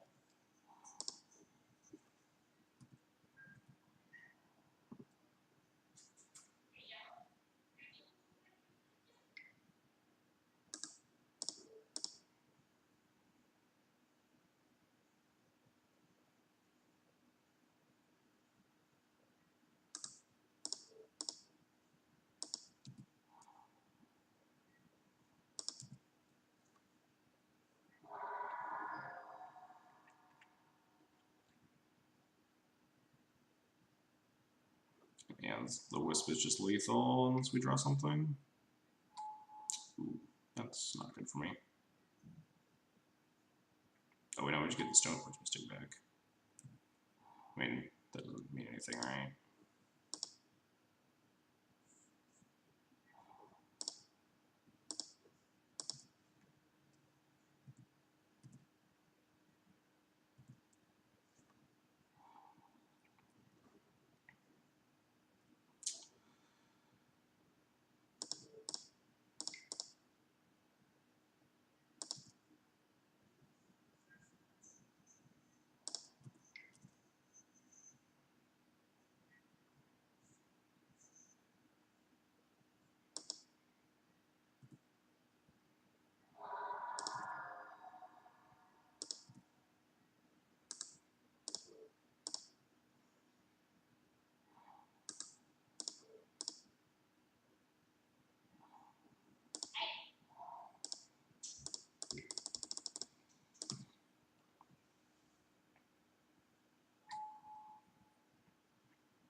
Oh yeah, this just goes gets a Wisp and then we're dead.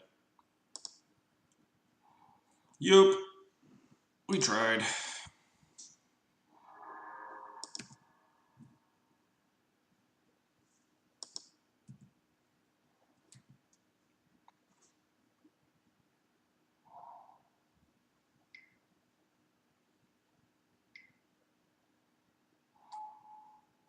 Clearly we blow with the mirror, yeah.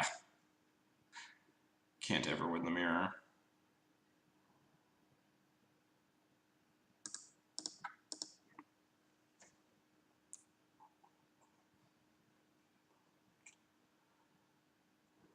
Alright, as long as we don't hit the mirror a third time today, it won't be as bad as that one league that we had.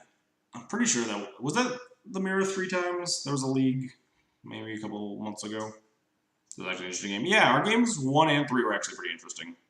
Those were like the not shitty Death and Taxes games. Unfortunately, like the end of that game did come down to time because like they always do, especially when you like stream Death and Taxes. Like your turns are gonna take longer. So I definitely like flubbed those last couple of turns there.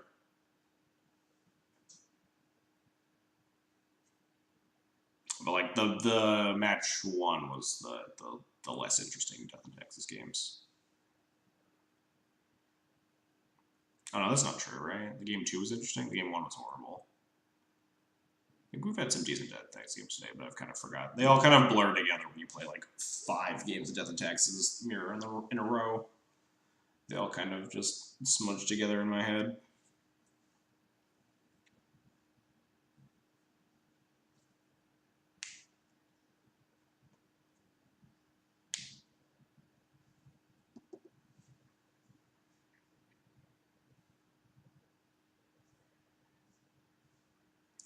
We definitely flubbed a couple of those turns there, but opponent grabbing Containment Priest was like a colossal punt. There's like absolutely no reason to get Containment Priest when like almost every other creature in the deck is probably a better choice. I think the approach on turn 3 was super relevant in game 3. Yeah, possibly. There were a couple of turns there that it had definitely hinged on. The choice to port on turn 3 and then the choice to not port on turn 4, like both of those choices were just like really bad.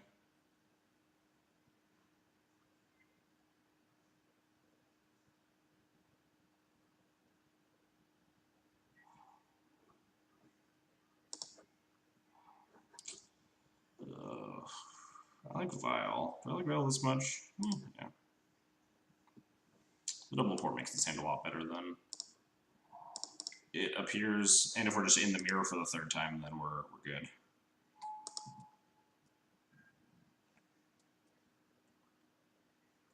The worst recruiter search of all time.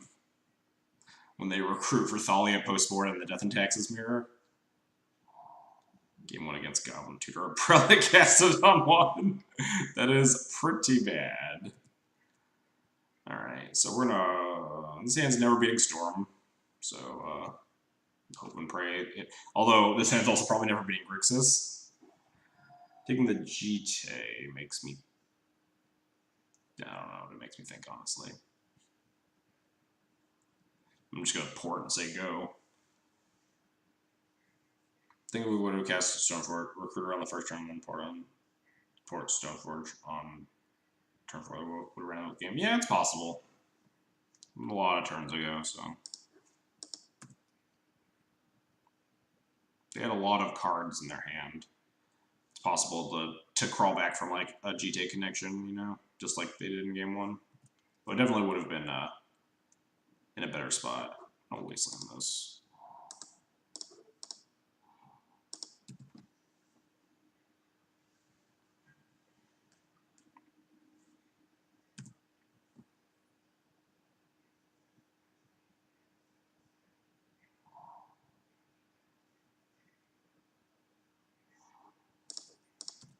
Can we draw a 2-drop? Would love a Thalia.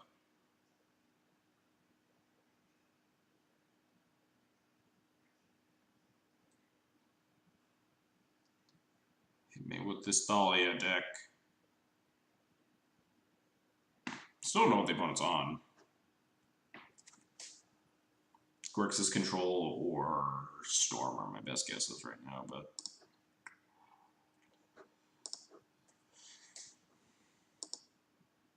where am I draw step opponent?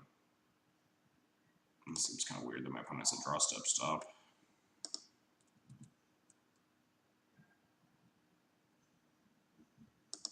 Makes me kind of think Grixis, just based on like Colgan's command, but no reason Storm would have a draw step stop. Are we each getting hemmed for our 2 spells? Oh, it's Death Shadow. Alright. Alright, brick, brick, brick, brick, brick, brick, brick.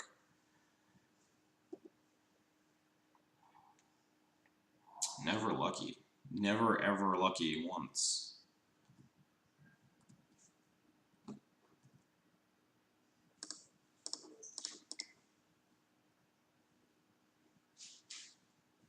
Respect the second wasteland. Wow, no respect. Probably reasonable considering they know I have like second port and stuff. Alright, well, we have this wisp. 2 wisps. This is pretty good. They know about the second port, they don't know about the other land. Why are we in my draw step again, opponent? You're Death Shadow. What are we doing in my draw step? What's about to fetch land turn? Hang on. F5. F5. Just to be annoying as fuck. New place looks great, thanks. Maybe one day we'll do a house tour. Or at least a room tour as soon as we actually get the furniture and stuff. Definitely waste the grave anyway. I don't know, with a bunch of ports I might just like kill the Delta. We might just waste this polluted, or like flick with this polluted Delta out. I mean, we're not doing anything else with the wisp, but I want a clock in play. Kind of in for Baroko's line.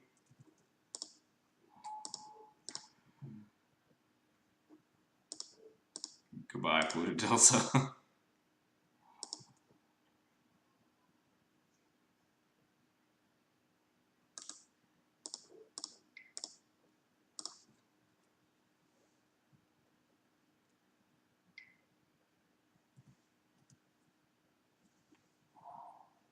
Stop having lands. It's not cool.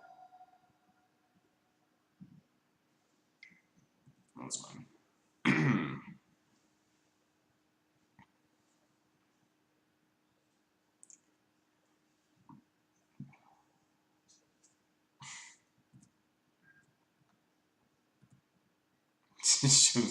don't think Twitch would allow that, squirrels. I think I might get pulled from Twitch for that one. Oh no, they're gonna fatal push my wisp before I untap, like a reasonable Magic player. Don't do it. Rude. Oh.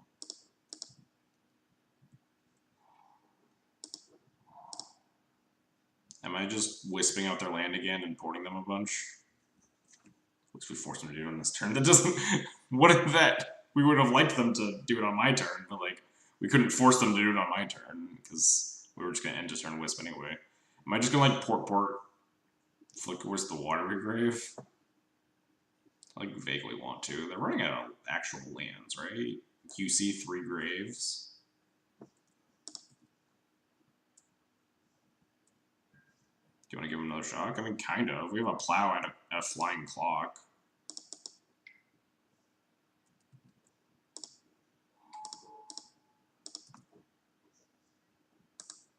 Oh, not yet. Maybe I'm using these flicker wisps a little too aggressively for the memes.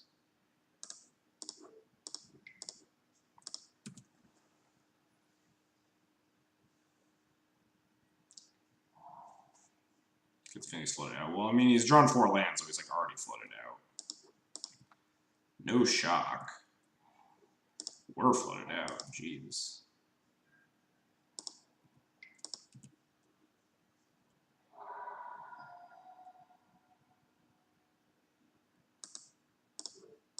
Yeah, I don't think that was a huge cost. I think I need to put pressure on him, so I think I'm putting in this wisp anyway.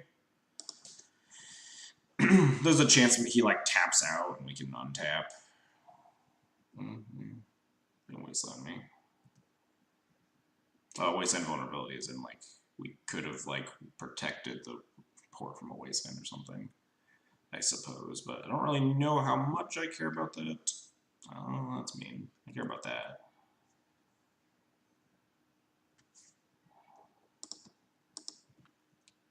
Straw, not a land. I'll take it. It's probably gonna get dazed, but I think we just gotta slam it. No daze. Nice.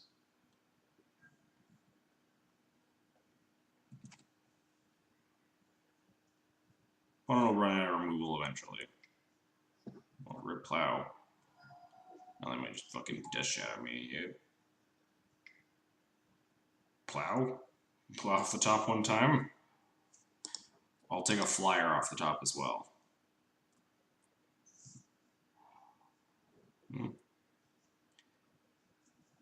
Asking ye shall vaguely receive. So we're just gonna hope he doesn't have removal for this Tomic. I guess I'm gonna attack with the Battle Skull to gain 4 life. And just like hope that it's enough. We're not beating these shadows, so kill off my Germ, play Tomic, and hope he can't kill it is, I think, the plan.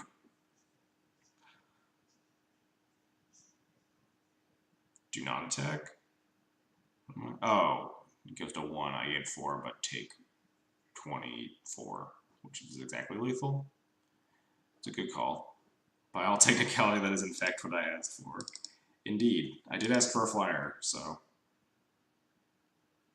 yes, that's why I asked for a flyer, so we can equip it and try to kill them, assuming they have nothing, because we can't beat most things at this stage. Wow, forced. We got. Now we could attack, but that would be bad. Then we just throw our Germ off the cliff. They can only attack with 1 shadow, though.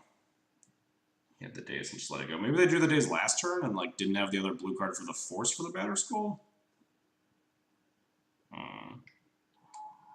Oh no, reanimate my Wisp and then lethal me. Oof. Man, today is not my day.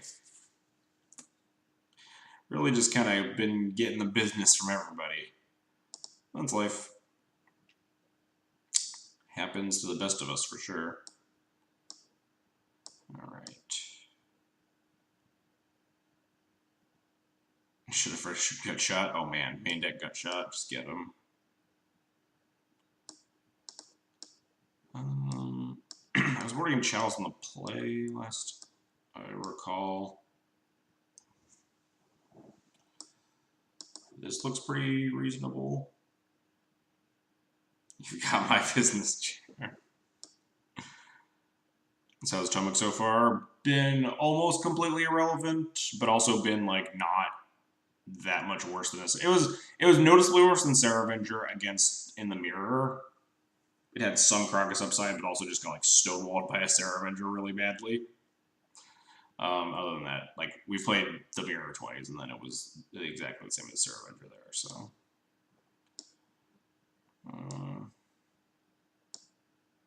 Potomac kind of sucks in this matchup a lot more than Sarah Avenger, too. They have like 4 Wastelands.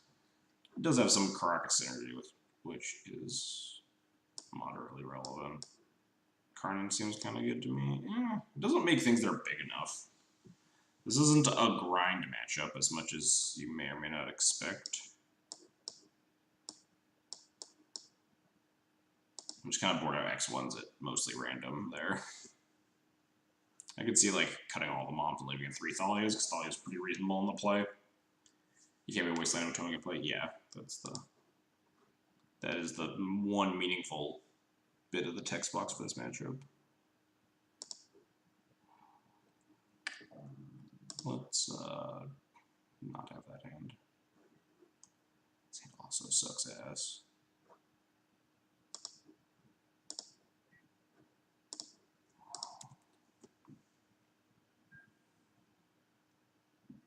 Am I porting or playing GJ next turn? Probably depends on what my opponent's doing. Do we play Stoneforge?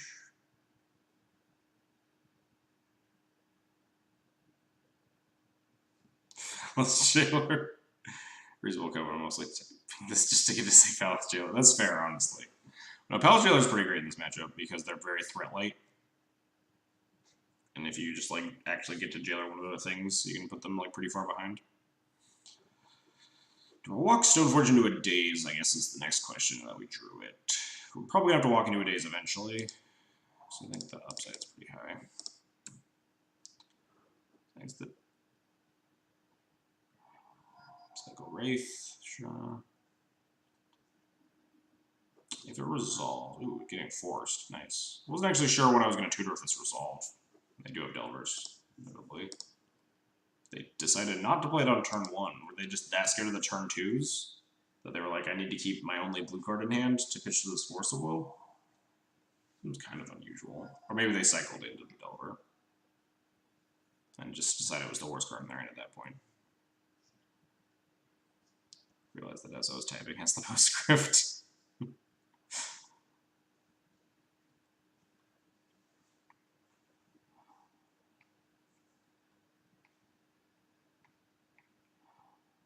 Ooh, a Vial. I don't mind just Vial porting here.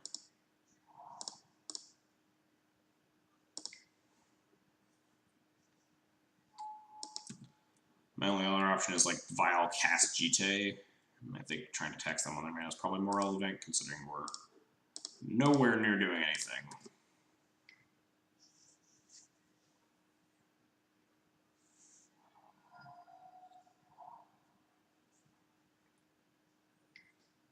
More Ponders, sure.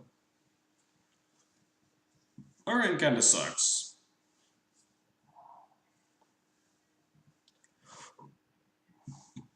I wouldn't draw like 4th land for double port would be okay. I could actually recruit for the Mom here. The one of Mom. Don't know how relevant it would be, but I don't know how relevant most of the other recruiter targets would be at this stage. We have Jailer in hand. We'd recruit like a Stoneforge. I don't know how much I care about it.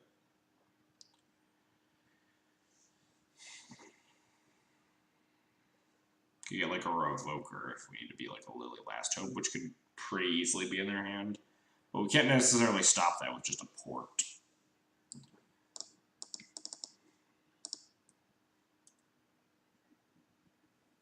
It's obviously really bad if they Dread of Night me, but that's life. They could also just counter this.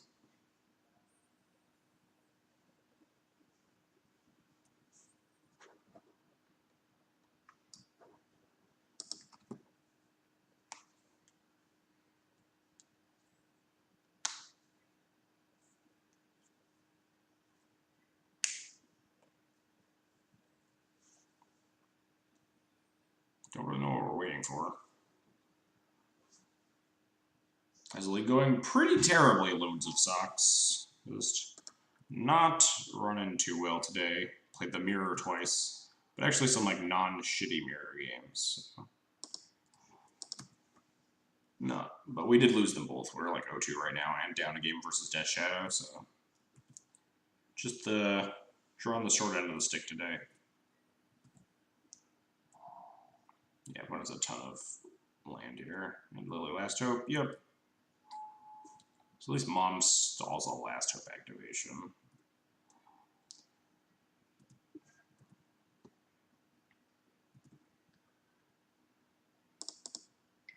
If it doesn't die.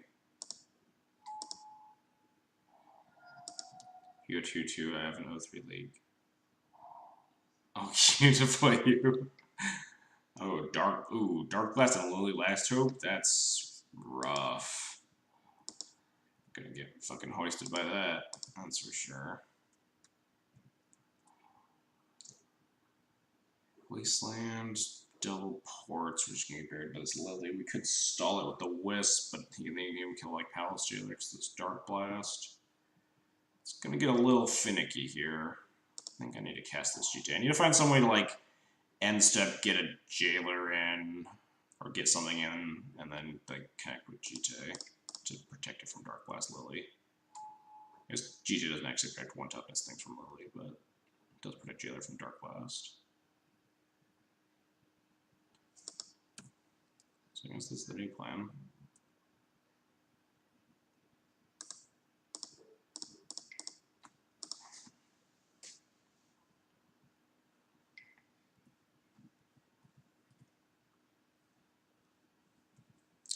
We're not dead yet. We have tools. If they like aim to track me, we're dead.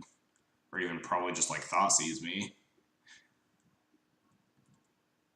But if they kept this on the strength of just like Dark Blast Last Hope and they have nothing else, we can definitely cobble together something.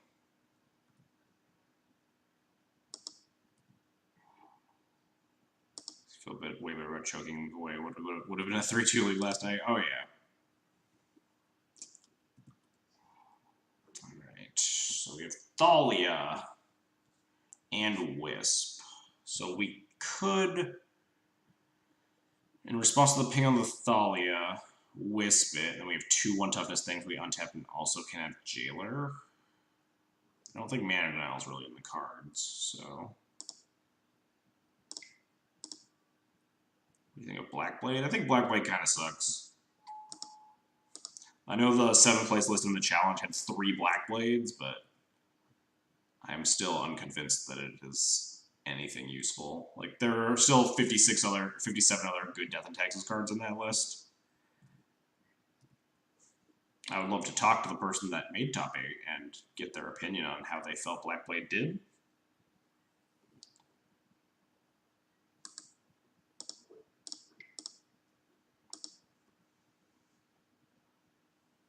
Jailer's any permanent just creatures. Jailer's just creatures. If Jailer was an O-ring, Jesus Christ, that would be messed up.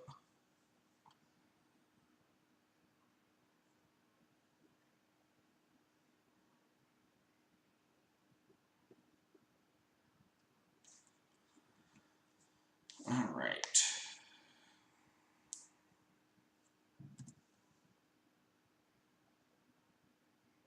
So what's happening here? I'm gonna kill the Thalia. I'm gonna dredge the Dark Blast. That would make sense.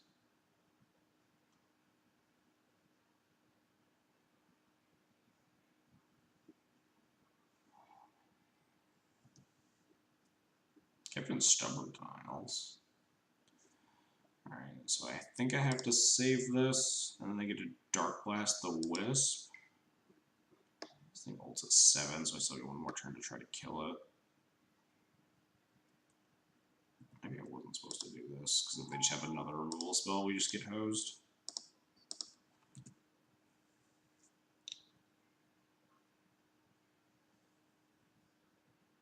I could just Flicker with the Liliana to try to win some other way. I just Dark Blast the Thalia still. Do they have the other removal spell? Yeah, Dismember the Wisp. Alright. It's looking like we're gonna be in trouble here. We need to find, like, Judgment plus White Source or something. We're gonna tick up this Vial so we can get Jailer down. And draw an extra card. So we just need to dig for an answer.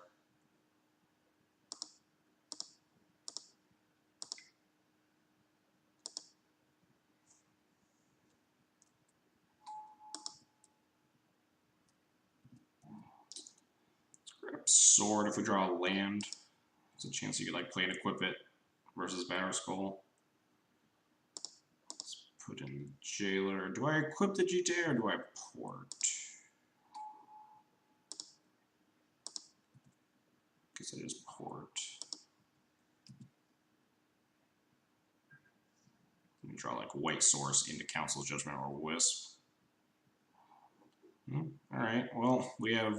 Oh no, we don't have any more Wisps. Those are all Wisps. So we have like 3 Council's Judgments in the deck to draw to. 2 Revokers that don't stall the Lily ult.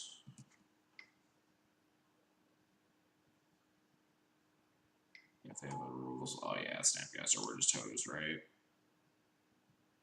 Because now they Snap Dismember, and they can like Dredge back Dark Blast.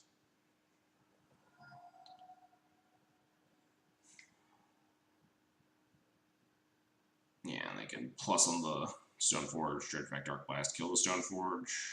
Yep. I have not seen the new Game of Thrones episode, but I also did not dodge spoilers because fucking Lawrence Harmon spam tweeting 1,000 Game of Thrones spoilers. Had to mute him.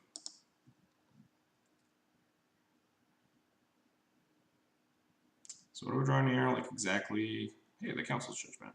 Unfortunately, they get Monarchy, so not great, but you know, at least we get to continue playing the game of Magic. God, Snapcaster Mage too, huh? Not even just a rule spell. Take our Monarchy.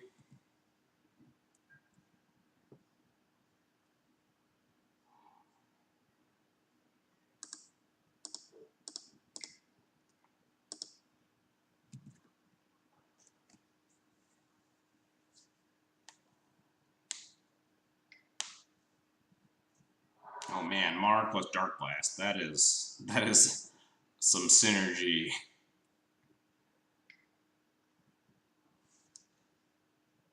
You may want to adjust the brightness settings on your TV. Oh yeah, I heard about that. Like the whole scene is very dark. It's hard to watch bits of it. All right, so let's draw. Not a lot. Dark Blast kills a lot of our shit right now.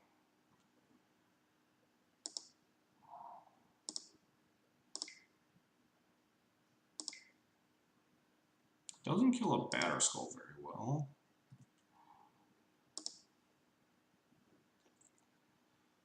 Stoneforge is super dead, so let's just get this sword into play.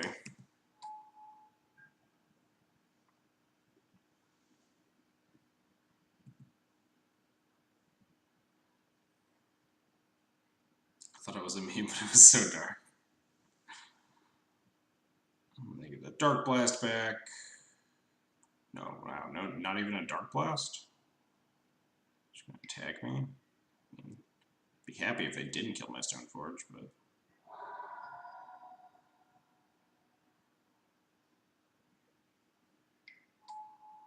It's a pretty big Death Shadow.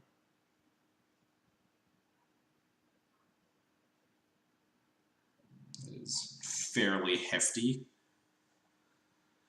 They are at 3 life. Just need to squeak across with like one little critter. Still not getting back the Dark Blast even with the Monarch trigger.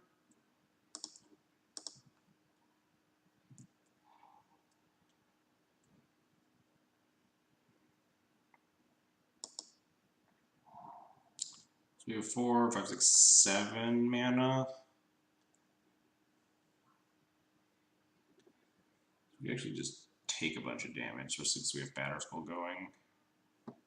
Question is, do I want to like... I guess I could just equip the sword to the Stoneforge to make it beefier.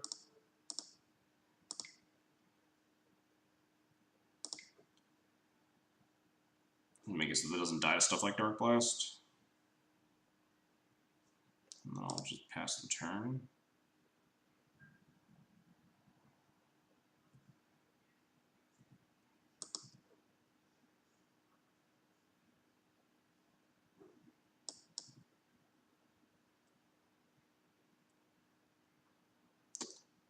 Delver does not flip again.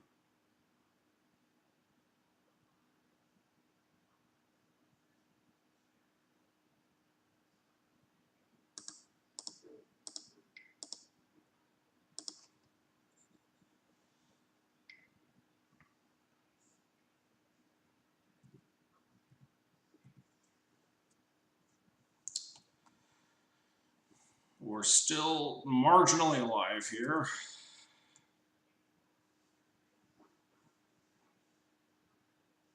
Incredibly marginally alive. Dead to a stiff breeze. Opponent has monarchy.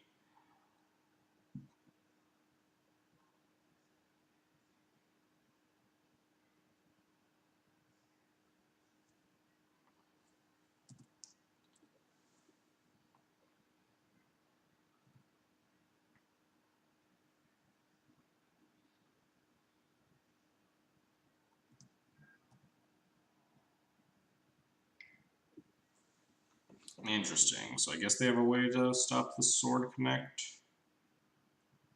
Or stop, like, they have a fatal push or something in hand to prevent from just connecting with my unblockable guy. Maybe another Death Shadow. Either way, I think I just take this.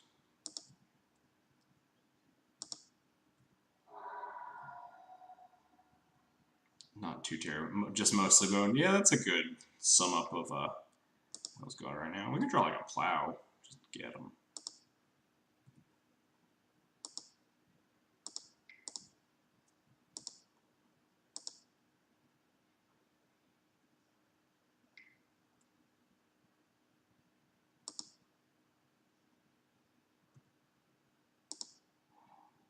If we draw like, we can only draw a path because we're down on Flicker Wisps to kill them.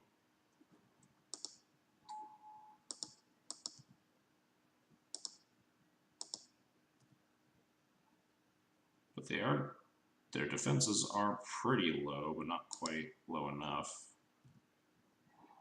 But if we just drew like a plow or a path here, it's just like it's completely insane. Vile, huh? Much less insane, as it turns out.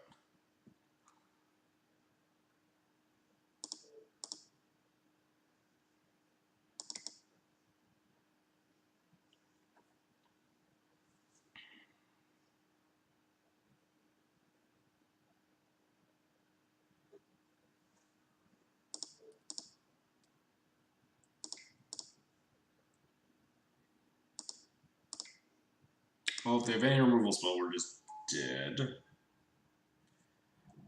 Attacking just gets blocked by the shadow.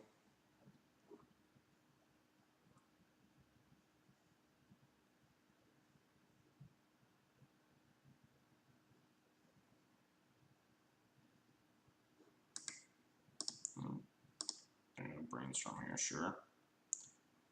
Token sure is wearing a lot of pants. Got 2 swords and whatever the fuck a batter skull is. Some sort of weird battering ram thing. Reveal days. Alright, well, maybe they don't have the removal spell and we get to... Do we live? We're taking 10, 11, 12, 13, 14, 15. Gaining 6, going to 12. No, I think we're still dead. Oh, we're actually taking another damage too because they fetched. I think we're just dead. We're going to 12 and yeah, we're very dead. Yeah, we were dead even if this didn't flip. And I think we're also dead if this didn't flip and they didn't fetch.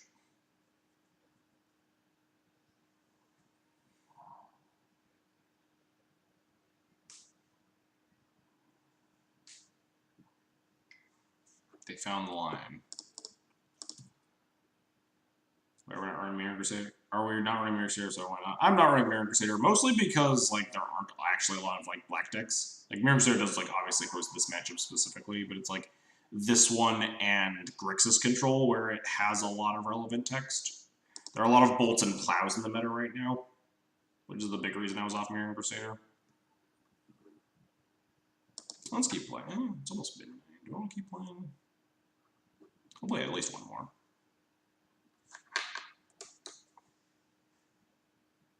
These matches have taken a long time. Double Death and Taxes, then like a pretty slow game 2 versus the Shadow.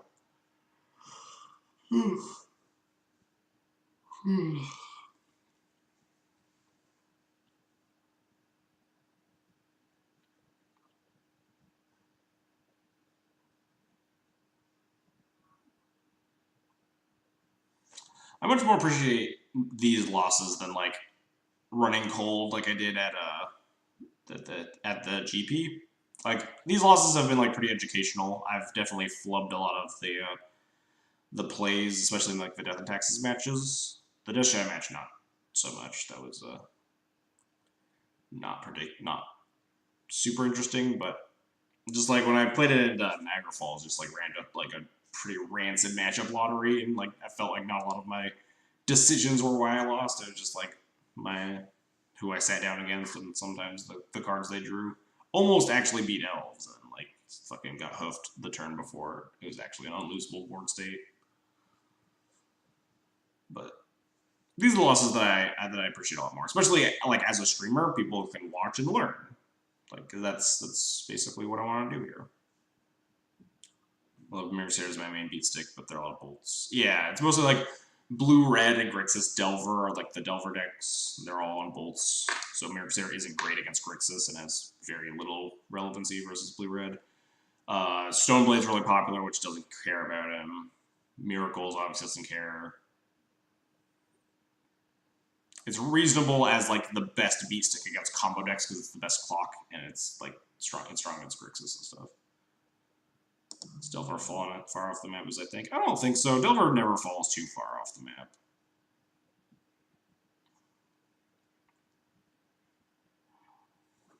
Well, that hand seems okay. Maybe we're just like playing against Turbo Depths and we get to like dunk on my opponent.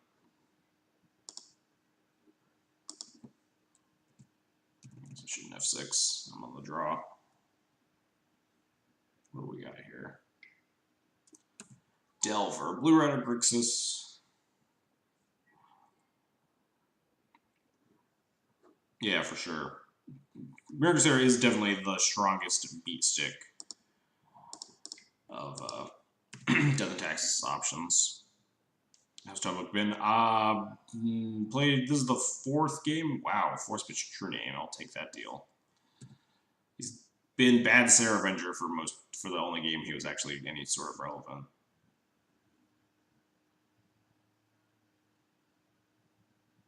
The legend, the Karagas did come up, but I think it was mostly worse than the Vigilance and the extra power so far. But this is the first time I've actually been playing the card.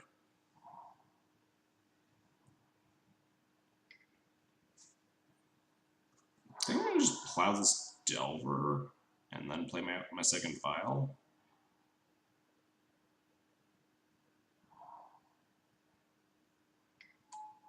Yeah, feeling that. So first clear on daze. If they want to keep dazing and countering all my files, we'll just hit land drops and cast the spells.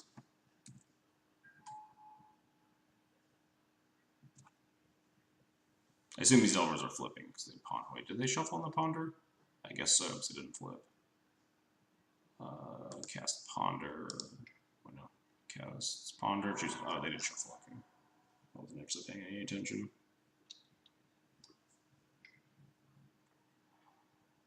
Sure. I'm aggressively attacking my Aether Vials. I'm just going to continue to hit land drops. Do you Tomek or Stoneforge? Tomek's like decent bolt bait. Opponent only has 2 cards left in hand. You just like Stoneforge, get GT and just like annihilate them next turn. Also just like Jailer this if it's the only threat. Main deck of Braid is neat. Maybe I just wanted to get Sword to be safe there. They did pitch True Name to a Force versus Death and Taxes. Maybe that means they have a second True name. I just haven't had the line drop yet. Wow, Grim Lava Man. Alright. This looks like a time to not play around Bolt. Because if we don't...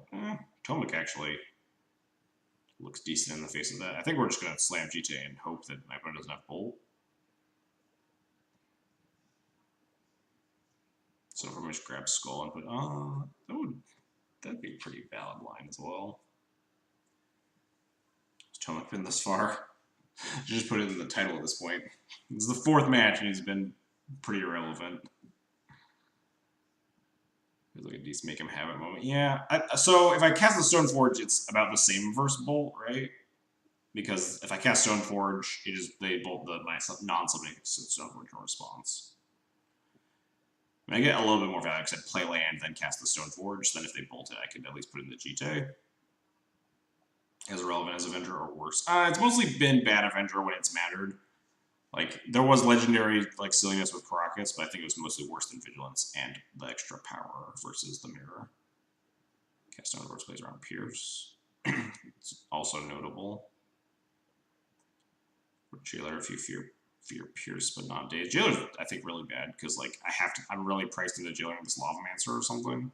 I mean, it's only been, this is the fourth match I've played today, so it's, like, not adequate testing at all. It's mostly what I expected. It's just, like, mostly a Sarah Avenger. I think I like the Batterskull line, honestly.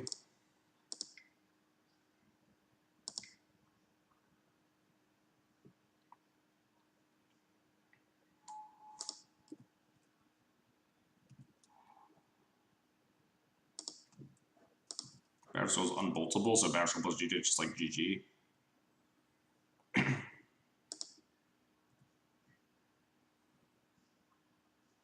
There's no such thing as adequate testing. Also true.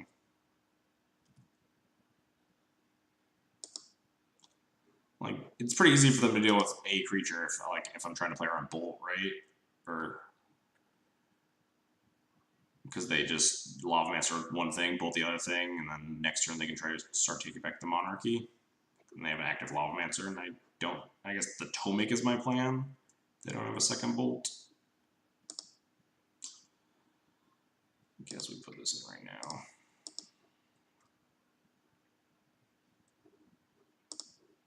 Stifle or whatever. Your line did work. They could have also not had a Bolt. I don't know. Maybe I just could have gone balls to the wall. Spell Pierce is another card I do lose to, though. Spell Pierce is kind of what tipped me, because they haven't brainstormed yet. It's like leaving up the mana could just like get wrecked by cast GTA, get pierced, and then I have like no board.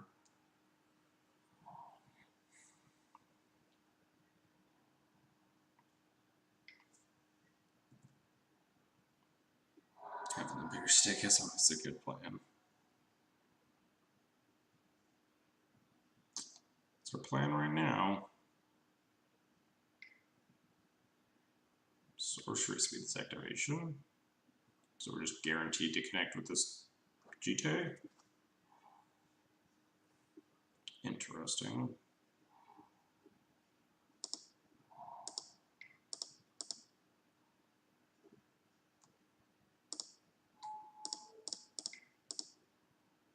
Good game.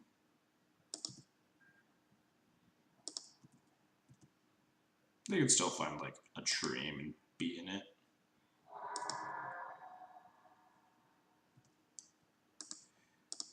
Kill that.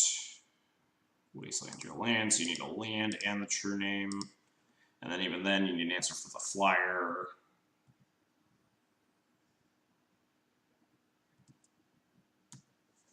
Yeah. This game seems pretty over.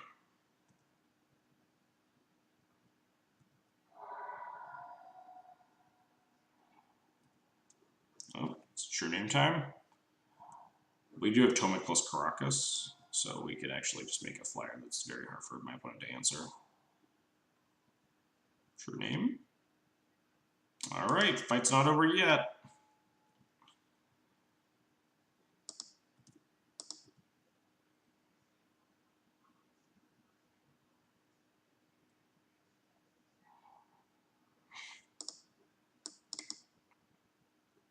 Go, Tomek.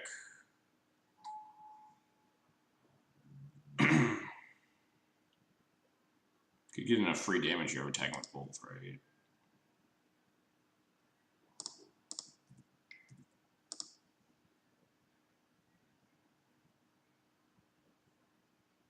Playing the Jailer to force TNN and attack's a good plan on D&T. Not really. You don't really like the exchange of monarchy like that. It's obviously situationally dependent, but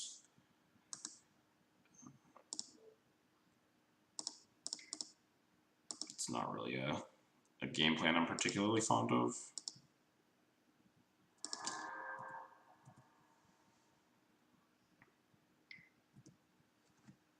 Now this Tomek feels marginally better than Icera Avenger right now, because we have Caracas.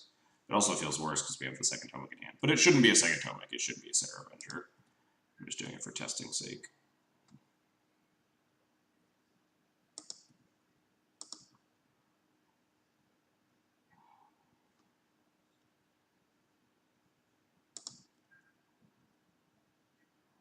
Go get him, Tomek.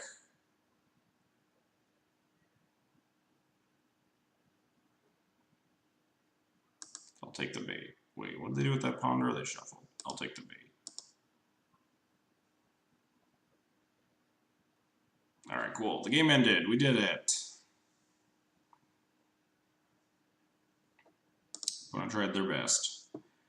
Tomek doing a slightly better Sarah Avenger impression there. Slower clock, but he's much better to protect because we had the Caracas. Avenger would have been pretty much the same because they had nothing, but there were a couple of factors. Like, if we didn't have the second Tomek, and, like, if they had, like, a Bolt, Sarah Avenger is worse.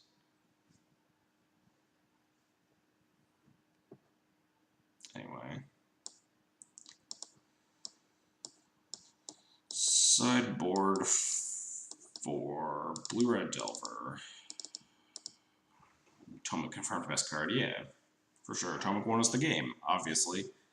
Tomek's busted. I think I'm fine with this. Like, just sometimes sideboarding Chalice on the play, but on the draw feels weaker. You won every game Tomek was cast. Did we win that game that we had? No, we lost that game, right? The game 2 that we had the double Tomeks. We put up a good fight, but we lost the game 2 against Delta Texas. It's pretty gas. Yeah, I'm not hyped about Tomek. I think it's like a sometimes better, sometimes worse side grade to Sarah Avenger more than anything.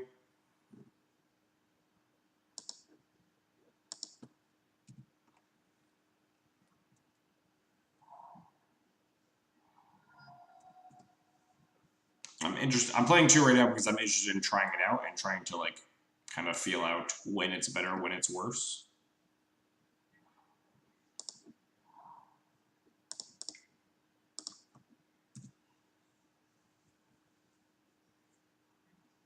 Yeah, sure. Notably, Tomek's better here because we can cast it on turn 2. Also not nothing, although they did just reveal a bolt, so...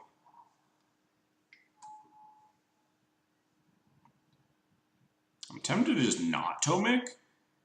Just like GT here, try to prelate on 1 to beat the bolt, but we're also facing down some severe pressure.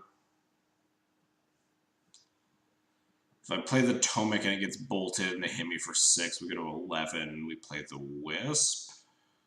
Yeah, I don't think we have time to fuck around with this GT. I think we just need a Tomek.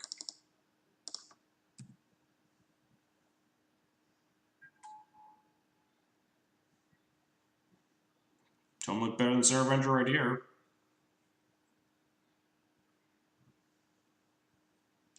What do you think each color of mana tastes like? I hope they don't find any red sources. White mana probably tastes like garbage. Probably tastes like plain oatmeal. Something boring. Exchange or something my discount on the next donation. Yeah, sure. Thought process went bolt. Spicy boy mana flavor. Fair. Reveal off the bolt again. Oh no, they have a red source. We got.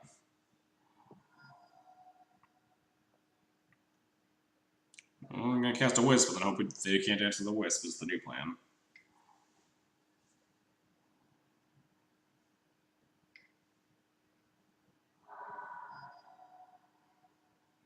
I'm gonna see you fumble through Ant for 2 hours.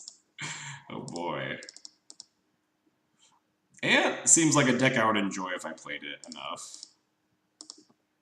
Ant does seem like a deck I would have fun with when I stopped sucking at it after match 55.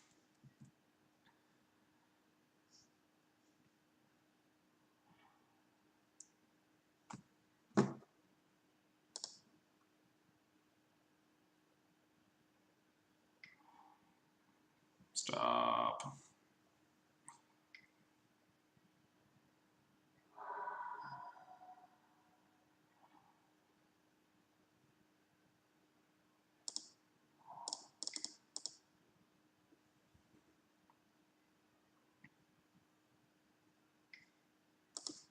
They're just gonna like, brainstorm for a force to kill me or something.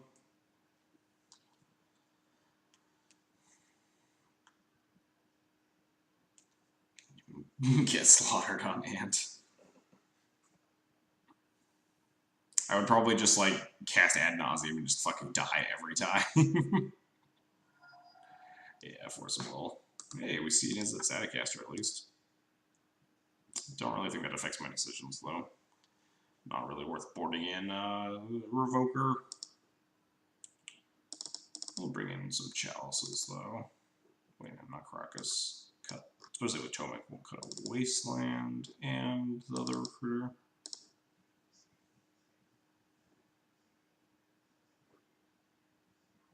That is the ideal Delver game, right? You know, play Delver, play second Delver, kill your thing, counter your thing. Delver, you never have like a.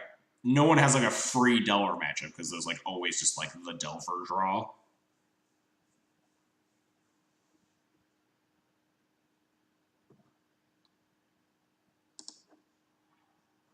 Oh, this guy's gas. Yeah, I almost did build Ant once upon a time, but then I built Foil Death and Daxus instead.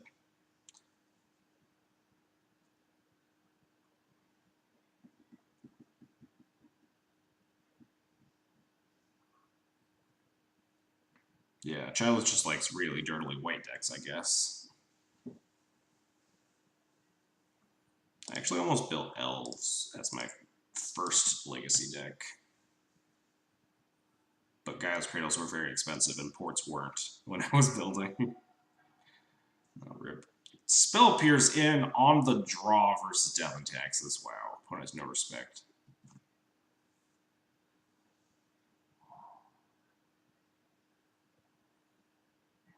What are we doing here? So we're choked on mana, which could get a little iffy.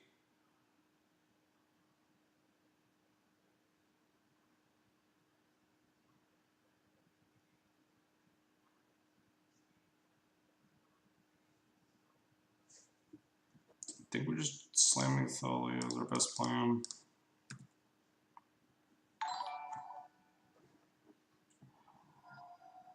Oh crap, I forgot about Streamlabs. But see, that Hondo donated $3. Keep reading open Streamlabs recently.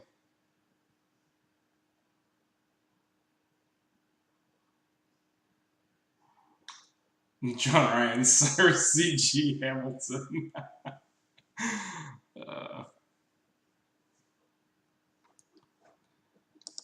Alright, I'll just go copy Cyrus's list and then play Ant at some point.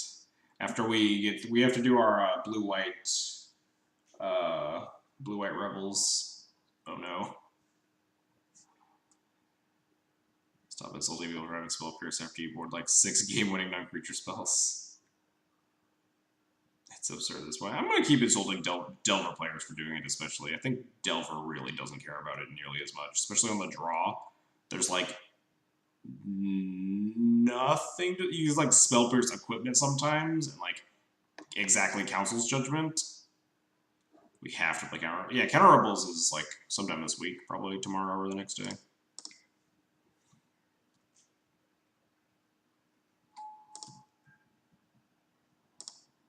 I think it's maybe the worst card in Delver players' decks post board, like or pre board. I mean, like it is maybe the first cut.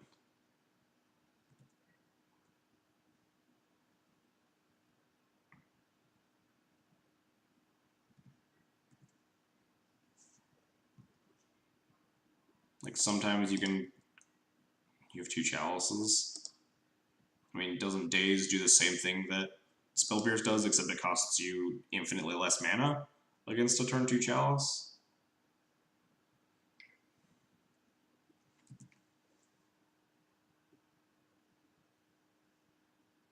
Chalice turns off the Spell Pierce. Are you suggesting that they keep in every single answer to a turn 2 chalice? Like they just leave in all the forces, all the dazes, and Spell Pierces? Man, I really hope my opponent doesn't have it as a static caster.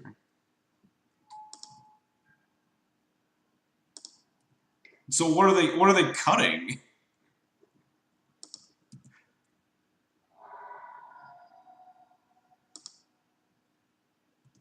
I guess I also hope my opponent doesn't have Electrickery. That'd be rough.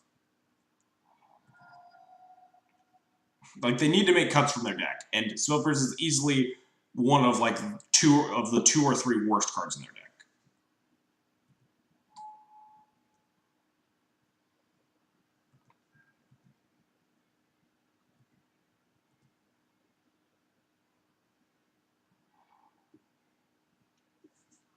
Man, deck just does not want to win today. Big Brain Play cut the Delvers. We're just gonna not get Electrickery is the current plan. Not get Electrickery / Static Castered. I'm supposed to get aggressive with this Thalia. I don't think I want to until like next turn. Maybe I do, just because we need to cross this finish line before my opponent does do something stupid like Electrickery me. Sure, if they don't play Needle. Attacking, they're like, another true name?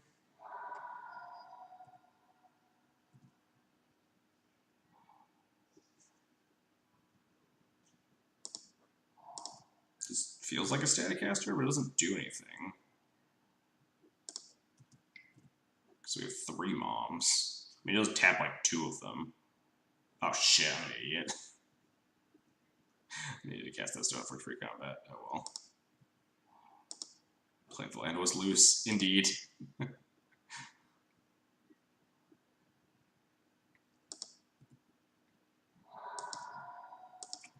Well, if we lose this, we'll know I deserve it. Would have gotten a Squire in play, which is obviously relevant when we draw the land after that. Like, we just go get like Batter Skull. And once you draw another land eventually after they wasteland me, then I'm hoping it doesn't matter. My thought process was like, oh, I could play the Karakas to protect the Thalia in case like something goes horribly wrong. Might have attack with the Mom there. I didn't want to attack with the Mom into an Is a Static Caster. Because then they can like ping, untap, cast a bolt, and then like ping everything. So if they have 3 open mana, 2 open, 2 Moms active isn't really enough. But like here I could attack with the Mom feasibly.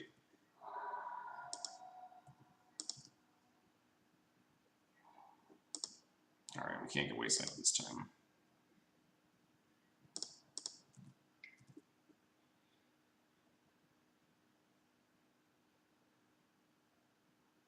Are they considering like trading Snap for Mom? So I'd be down for that.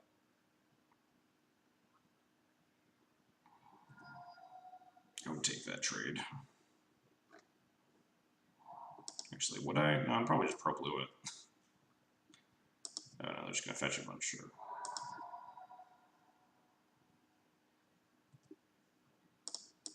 Alright, we have a creature that lives through Electrickery. Oh, maybe we don't. Maybe this gets countered. How rude.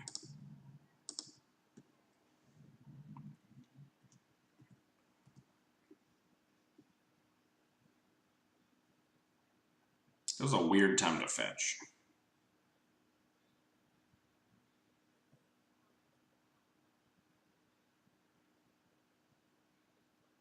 Should that be cut too? Then the Spell Pierce is okay because it's tempo positive when you are on the draw. Well, hopefully we don't get like trickeries here. Yeah, Snare's way better than Pierce. Snare is like infinitely better than Pierce. Jeez, if they have like trickery, we're gonna get so wrecked. Spell Pierce is tempo positive. Spell Pierce is much less likely to be tempo positive because you play your Spell Pierce, you hold up your Spell Pierce, and then they cast a Thalia or a Stoneforge Mystic or any of the 2-drops that don't get Spell Pierced, which is like all of them. Make them protect each other for the meme. Oh, dang.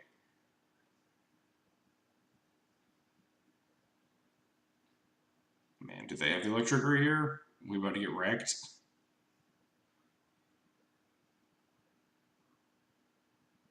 That would be super fucking unfortunate. We still might win, though. We have 2 cards in hand. We have Stoneforge and an active Mom still, if the Stoneforge resolves.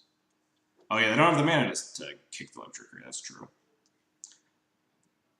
That's fair. That makes me feel better. They do have the mana to, like, bolt this Thalia or something. Which is what I assume they're leading up to. Yeah. Or, like, non-kicked Electrickery with Thalia, yeah.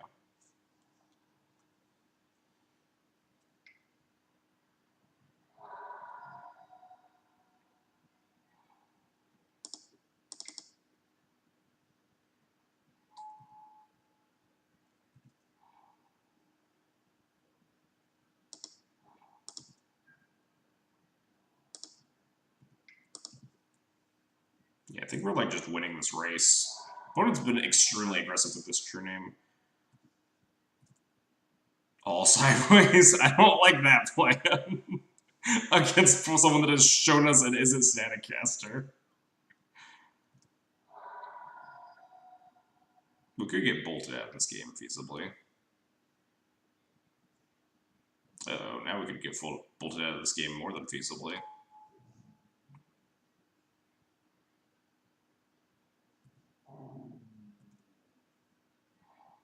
Oh, never mind. We've done the fucking all the way. I'm not gonna swing with every. I might have swing with like 2 moms, maybe.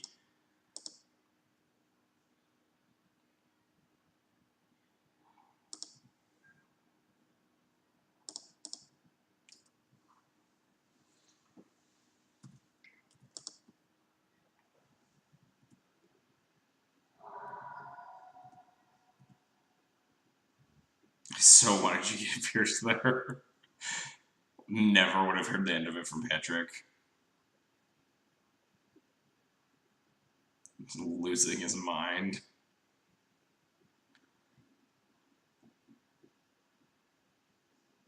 Could still get like double bolted out of this game. Or just like blocked out of this game.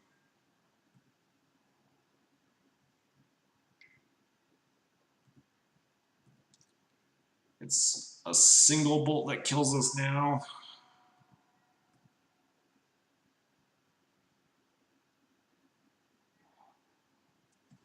The value of getting here, Patrick, giving you endless shit for it. Yeah, honestly, fair. All right, so how do we lose? Bolt, right? We can't beat Bolt unless we. If we had turned Mom sideways, they'd be dead, mate. That's true, but if we turn Mom sideways and they cast an instant Static Caster, we would have been extremely dead. Flicker Pyro if they don't cast anything. Then we can just turn sideways. That makes sense. I do kind of like that plan, honestly.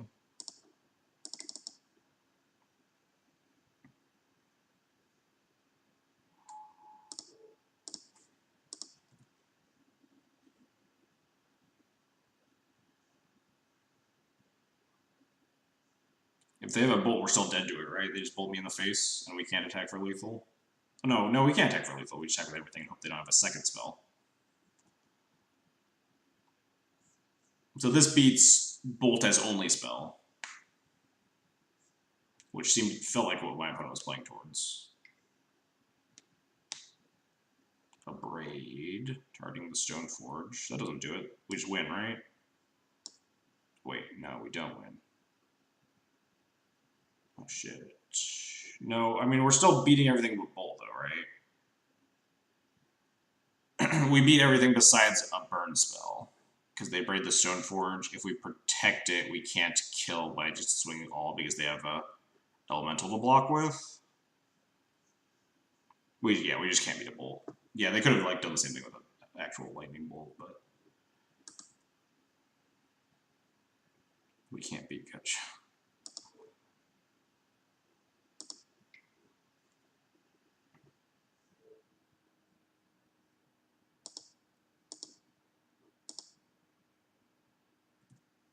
We are notably 1 damage off of beating up, of like killing them if I had like attacked with one of the moms one of the other turns at some point. I was attacking with 2 moms the prior turn.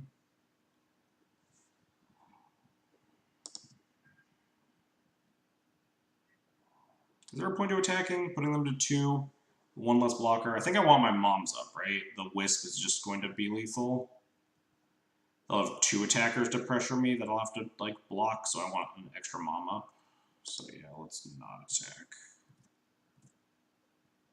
Def attack with Stoneforge. I think I want the guy back as a blocker, right? The Flick Wisp is already lethal. We're already dead to bolts. Don't do it. Don't bolt me. They have a bolt. Unfortunate. I think we're going to bed. It's midnight.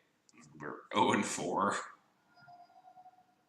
Definitely would have won this game if I had like just cast my Stoneforge instead of just like walking into the wastelands. This game is definitely on me.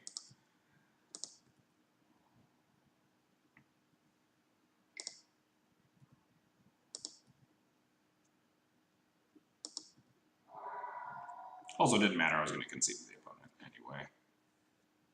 We were also a mom attack coward. I stand by that the mom, like, turning all 3 moms sideways was absolutely the wrong play, and it's not particularly close. They literally showed us they had a static caster in their deck in game 2. I wasn't playing around a card that, like, could exist. What's this? Oh, yeah, I traded with them. I do think that there were, like, a couple of points where I could have, like, attacked with like 1 of the extra moms. That the previous turn was one of those points that I almost did. I almost thought about attacking with 1 more mom. There are definitely some points where I could have like gotten in 1 extra damage or whatever. But obviously the 1 colossal bump was just like not casting my Stoneforge. I played out my Caracas and got it wastelanded in combat because I'm a fool. But anyway, we're going to bed because these matches have been taking a long time and because we're getting horribly crushed. We all punt sometimes. Yeah, we punted high-risk play for sure, but I would run it every damn time. I just don't think like, the reward's high enough. Like, maybe attack with 2 even, but like attacking with all 3 is just like there's absolutely no reason to.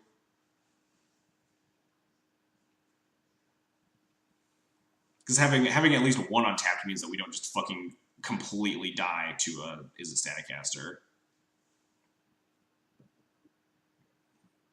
Winning the game is a pretty high reward.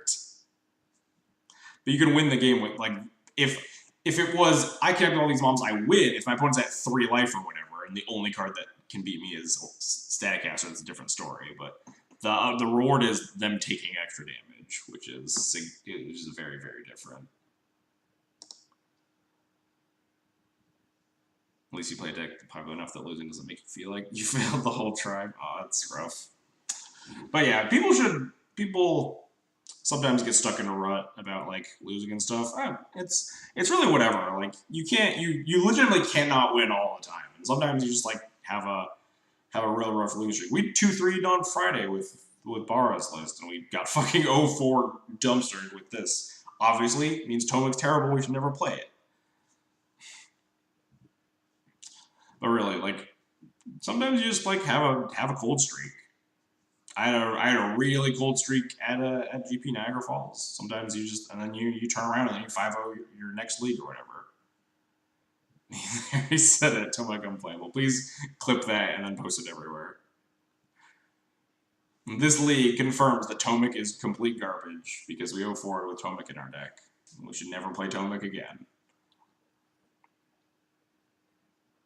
You're already alright. What is this Children of Corliss doing in this Rebels deck? Some sort of, I don't fucking know. I need to look at this deck later. There's a misdirection in here? What the fuck? I don't know. This list is really fucking weird. I mean, Rebels is just like a weird looking deck. I don't know what Defiant Falcon does. But anyway.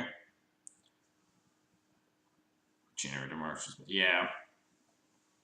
I was like on a hot streak a little bit before Niagara, sometime in like March, but you know. It ebbs and flows. Especially for decks like these. Like, there are some decks where you can like pretty consistently just like dunk on people, but like these, especially like the non-blue decks, are a little bit finicky. Sometimes you just like got shit draws, and you are more susceptible to having like those awkward hands, like we did in the game 3 against Delver there, where you don't have cantrips to smooth out your land, you just keep a 2-lander and you get wastelanded by Delver after they like, counter your Vial. That's also true. Everyone like fucking loves Storm online. Yeah, variance is the name of the game. If I wanted to do consistently well, I'd play chess. Anyway, let's find someone to host before I give my spiel. Rocking that hard 45 win percentage. That's pretty good. My Storm win percentage isn't that much higher. Where is it?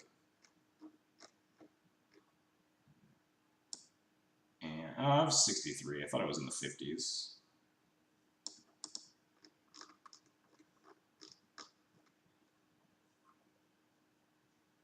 But yeah, 45% win rate. I'd be pretty happy with that as Gabos v Storm. Who's streaming some Legacy? Probably like Arkin. Wow, Arkin's not on.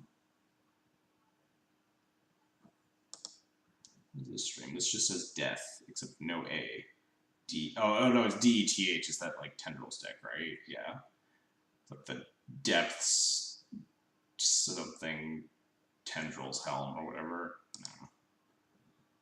What is Garrick?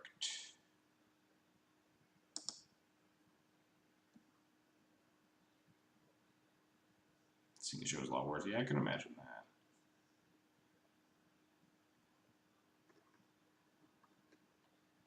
I don't know what's happening here. Looks like he's importing a deck. And just find someone playing some Magic. Who is this person? Bonds, MTG. Alright, they are it's an empty chair. Currently they're doing something else. Just want someone streaming. Is Card Kingdom playing Paper Legacy right now? Can I host them? No, they are offline. Great. Alright. Let's host Garrick. He was there at least. I think he's, yeah, it looks like he's importing a deck. So he's playing some like Karn the Great Creator or whatever in Bomberman. Can you host me in the future? Yeah. I should probably put you in the host list. Thanks for reminding me. How do I do this? Over here. How do I auto-host people?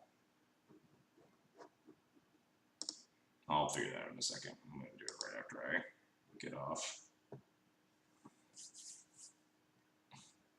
meant that it's a time travel joke, actually.